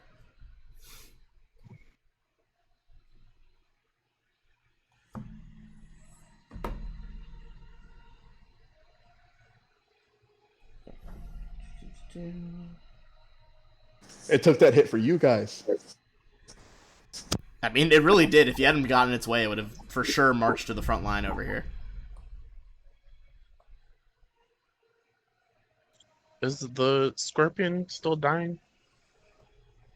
It is still dying, yes. Is it dying too? Oh, dang. Is that 30 feet? Hell yeah. Ooh. Talk about a way to bond with your teammate there. Ogre, you see Grounder like extend his hand out, and there's like this flutter of like whitish energy that infuses the scorpion. You see it stops twitching, looks a bit calmer now. It is stable. And then for my third action, I will use the sling. Hell yeah. And the sling does hit. Not a lot of damage, but it is still a hit. Getting damage on the board. Alaric. Let's go up to the owlbear with one stride to get to here. Okay. Attack it with my greatsword. That's the wrong one. That's the number 2. Sorry. Can you do the right one first? Or should I just take that roll anyway? It's not one, so. I feel like you gotta take that roll on that one, to be honest. That's fair. That's fair. That's fair. I wouldn't. In negative would not hit. So okay. Yeah. Your anger goes into like super anger as you see the scorpion that you've been bonding with. It's stable on the floor, but it's looks like it's got the crap beat out of it. And in your rage, you just whiff Hoots completely. That's fair. Is Frightened go away now? Yes. It's down by 1. Bottom of your. Oh yeah, it goes down by 1. Did you go down by 2 on your? How's that one? Okay, so yeah, at the end of this turn, it goes. You're not frightened anymore. Cool. That's it for me. Ogre. Alright, so first off, it's blood, no! Let me get that counter up there. In case you guys don't know this, That's Alpha awesome. Companions are well known for going down. That's a phenomenal counter. Holy shit. And he is going to use a Drunkard's Blessing on his his spell attack here I think that's a great use of a Drunk's Blessing. Yeah. Go for it. to counteract his Frighten. Okay. All right, so he summons a bunch of water in front of him, just emerging out of the ground and air, and then he launches it at it. That's I will Maybe say it's, your companion is stable and you didn't need to use the reroll, so you still have a hero point.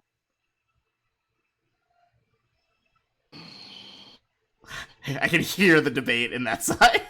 there's other animals. So no. There are other animals out here. Can I spend a hero point for another player? Can you spend a hero point for another player? Please don't put your hero points if you don't have more than one. I'm gonna say yes, you can. I have Okay. 2. You I have have 2? 2. Okay. I have 2. All right. All right. Fuck yeah. If you want to spend one on that hydraulic push for him, you're more than welcome to. Yeah, I will. Edgar will. No, All if you right. aim it this way. You fool! They're weaker from this side. A 20. That is a hit then for the 10 bludgeoning. It gets moved 5 feet back. All right, so let's see. First, let me subtract that damage, and the wave of water, it kind of like screeches and stumbles back over this broken shelf as you push it 5 feet back. Alright. It's Hoot's turn. How you feeling over there, Alaric? Feeling froggy? I'm still at 12 health. Well, hold on, where is it? Where is it? Ah, here it is, because this actually comes into play here.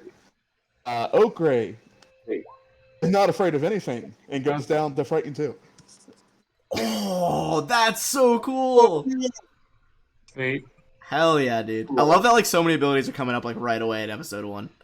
It's pretty cool. Alright, it's gonna go for a talent attack on you. Okay. For critical. Oh no. You're gonna take 21 damage. Ooh, I'm down. It needs to rethink its decisions and decide whether or not it wants to do damage or not. Okay. Also, you since take. it is, I take it back. You take 18 damage. since it isn't Yeah, feeble, I'm down, but I'm not dead. gets a -2 on its attack, if that makes any difference. You're right. You're right. It goes down from a 32 to hit to a 30. Oh, Still down. Still very down. Okay. Okay. Hey, Ben, did you also take the enfeebled off of the damage? Does it? I thought it was just to hit. Does it do off the damage too? Anything- Anything strength related? Oh, so yeah, strength, damage attack rolls, and yes. damage. I just saw the attack roll one. Yeah. So No longer you raging. reduced it by 3 to 18. Another 2, so it's to 16. Okay, so I'm -4. However, I'm no longer raging, so I lose dark vision. luckily, there's no negative health in 2. Yeah. So basically, And I can't rage again for another minute. So you're at dying 2 because the damage came from a crit. okay. Okay. Would it still do this?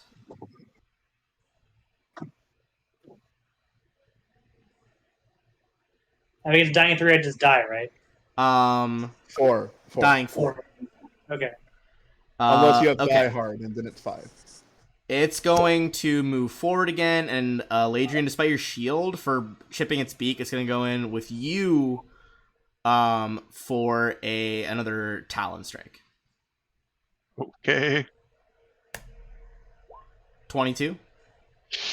Yeah, that hits. Okay, you take 13. But you are still up. That is Hoot's full turn, and he's not looking good. His health is getting pretty low now. Edgar.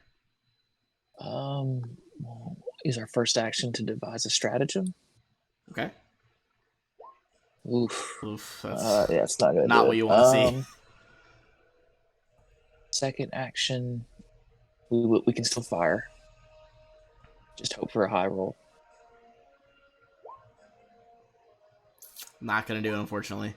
Yeah, and we'll spend our third action to reload. All right. Fire that bow. Reload it. Ladrian. I'd be pretty pessimistic facing Owlbear too, to be honest. Well, I'm gonna lay hands on myself, Okay. like that Madonna song, and heal 6. Okay. There's that glow of holy energy again. And then I'm going to bonk the owlbear, hopefully. Well, let's see it. Yeah, I mean, you totally do. Bad boy, bad. It's looking pretty bloody now. You think maybe if you guys get a few more hits on it before it gets back to its turn, there's a good chance you could down it before it attacks him anymore. And I'll raise my shield with my last action. Okay. You kind of hit it once, then bring the shield back in close to brace it against yourself. Let's go to top of the order, Grounder.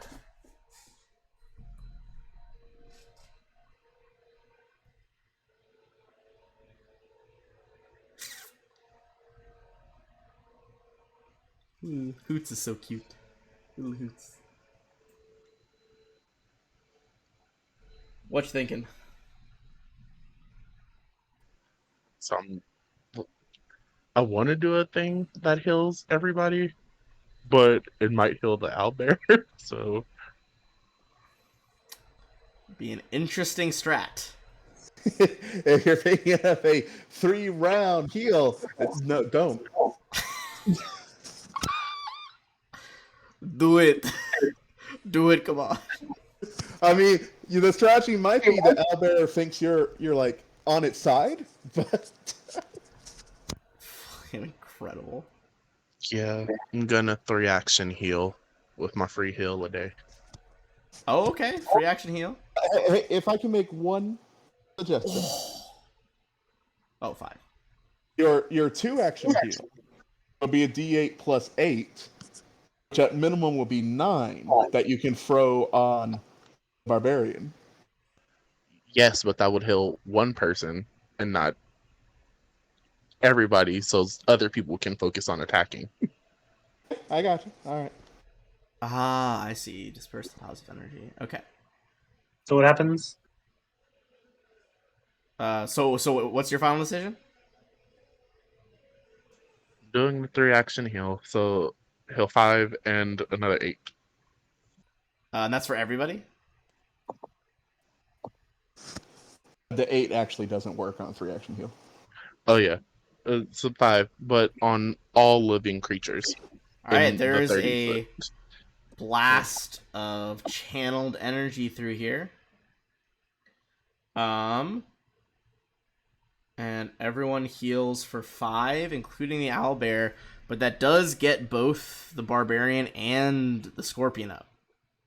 Yep. That's 2 more potential swings before this thing's turn. Yeah.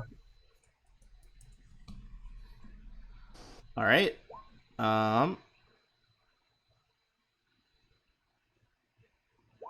Alaric. Do I have to stand up from prone? Yes, let me check what action. I know drop prone is a single action. How do you get up from prone? Yeah, you have to stand up and pick up your weapon.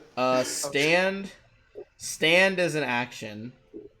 I believe pick up your weapon is also an action. Well, I do both those things, but that's all I can do, so. I only have 2 actions. Oof. Alright, you stand up and ready your sword. I could take a swing at it with my fist, but I don't think that's a good idea. Just fucking fist fight this owlbear. Hell yeah. Well, how much damage would I do if I did that? I don't know, you tell me. It's a D4 plus. Strength. You know, what do you guys think? Should I just take a swing at it with my fist?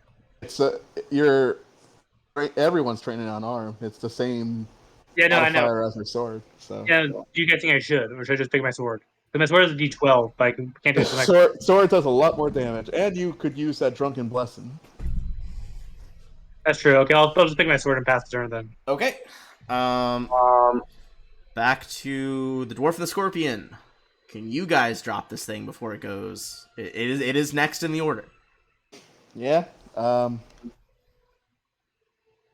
He will summon a ball of fire in his hand. Okay.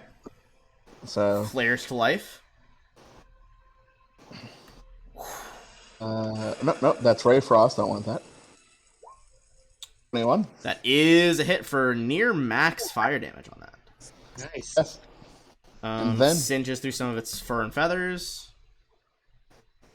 Come on, Scorpion, you can do it. And then he commands Iron Blood because Iron Blood is not afraid of anything. Scorpion stands and wants his revenge. Oh, it does get its revenge! Holy shit! Holy shit! So that's 18 piercing and 4 poison.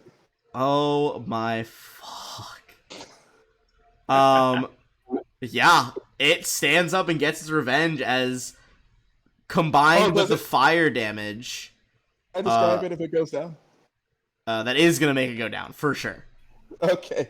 So after Ogre hits it in the face with the fire, it rears back, and Ironblood will jump on top of its head and stab several times into it to finally put it down.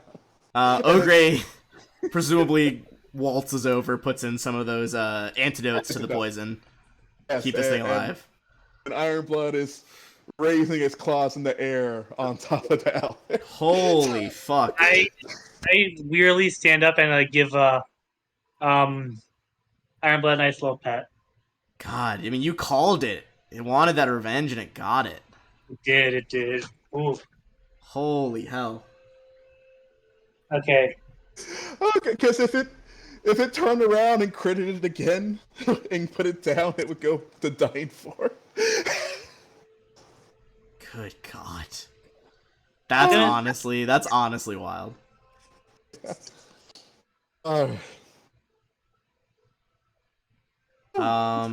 Let's see. You guys, it's gonna be some pretty. Well, are you guys gonna like take a second and rest, or stay in the order before you go to like fight more? Well, some of us need to. Yeah, I imagine recuperate, right? A minute, then I can rage again, and I'll be able to get back up. My health will go up to 9. So. I'm gonna say in that case we'll drop out of turn order for now. While you guys do your stuff to prepare, I'm gonna give you guys XP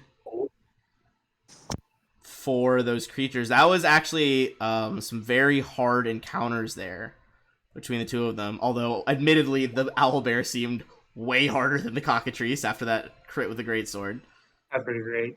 You're there? No, but you get it. Great. Total greatsword. Just awful.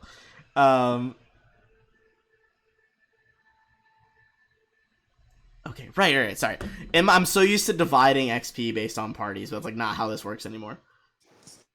Right, well, he's praying. You guys get 160 XP total between those two monsters. So 80 for each monster. We're up to 400 solid. That's correct.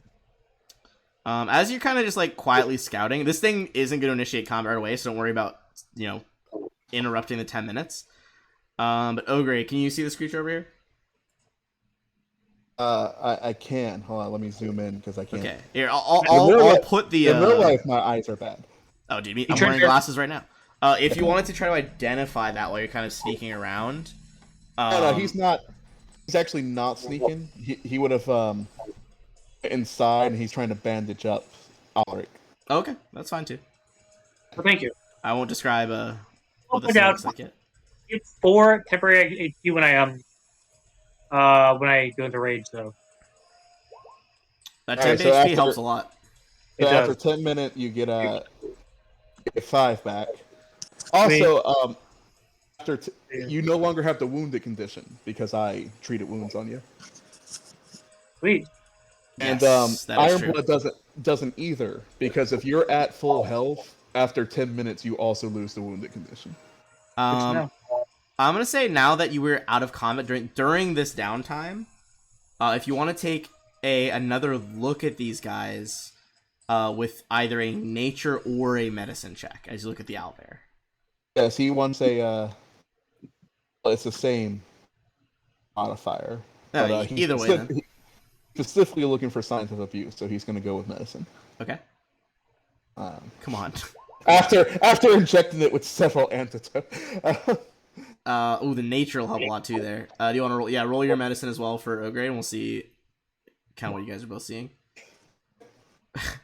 13's not enough. I'm so sorry. It's a DC 15. I will say 13. You don't see any signs of abuse on a 20 nature though, Grounder. What you're seeing here, is that these two animals you fought so far have been consuming some kind of contagion. Which is making them abnormally rage-filled and aggressive.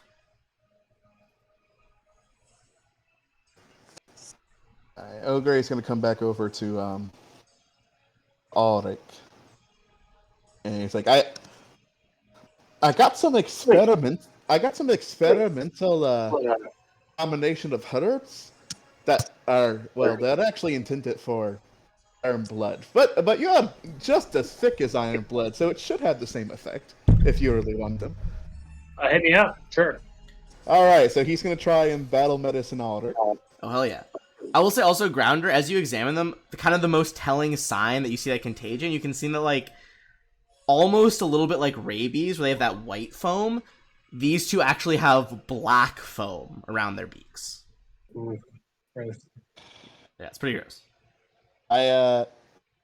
Unfortunately, it's not enough to heal you. It doesn't hurt you, at the least, but That's good. he shakes his head and he's like, I've tried to change the, make it more suitable for non-beasts.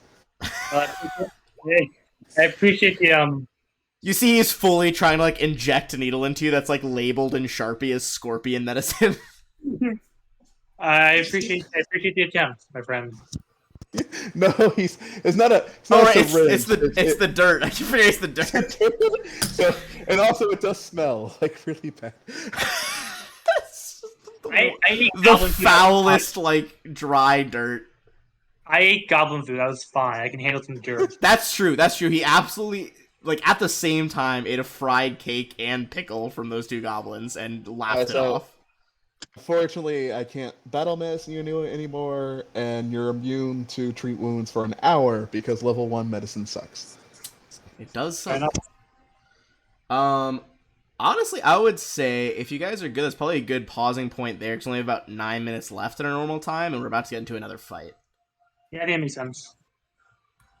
I guess I can try and identify that thing real quick. Yeah, I'll say if you want to kind of like give it a peek, so you know what we're going into next week for sure. This would be a. Oh wait, hold on. Let me double check. I'm getting the right skill for this one. This one would be actually an occultism check. Well, Ogre looks at that and he walks right away. You see this crazy looking monster, like, nope, nuh-uh. He doesn't know what it is. He's a nature guy. Grounder, you take a peek at it, come back and tell the party, like, oh, it's Rusty. It's Rusty the Rust Monster. Joke's on you, I'm a druid! I don't got metal, you freak! I very well sword. I love the zookeeper that named all these dudes. That one with teeth in its beak, that's Beak Tooth. The one that hoots, that's Hoots. The one that eats rust, makes things rusty, that's Rusty. So do I turn around? Does Ogre turn around and our champion is just gone, like in a puff of smoke? Oh, hey, y'all, look over there. There's something that needs attention. I'll see y'all later. One of those, like, Wile E. Coyote puffs of smoke where it's, like, still got, like, Ladrin's, like, outline of his body. He moved away so fast. As you look around the corner guard, you realize the reason it's in here is it's in a building marked as Parva's Ironworks. Oh boy. And you can see there's just this ripped dude in a turban and a blacksmith's apron, hitting this lobster-like creature with a broom. It's like, out, you feather-faced bastard, get out of here! And as you see, it's just happily munching on all the metal in here. Looks like it's actually like, currently snacking on like a full anvil. That's what you guys have to fight next time. Okay. So, a joke I didn't get as a kid, little kid, because I wasn't playing fantasy games at that point. In an early season of Futurama, when they go take an animal to the vet, one of the people waiting in the vet room is a robot with his pet rust monster. Is that true? Yes. Holy shit, I haven't rewatched Futurama in years. I gotta go find that. Yeah, a robot with a pet rust monster. That's honestly incredible. Alright, well, if you guys don't have any questions or anything, those of you who are still watching, feel free to stick around for one last ad break, but we'll be back next Monday at 7:30. Awesome. Alright, thanks for watching, everybody. All those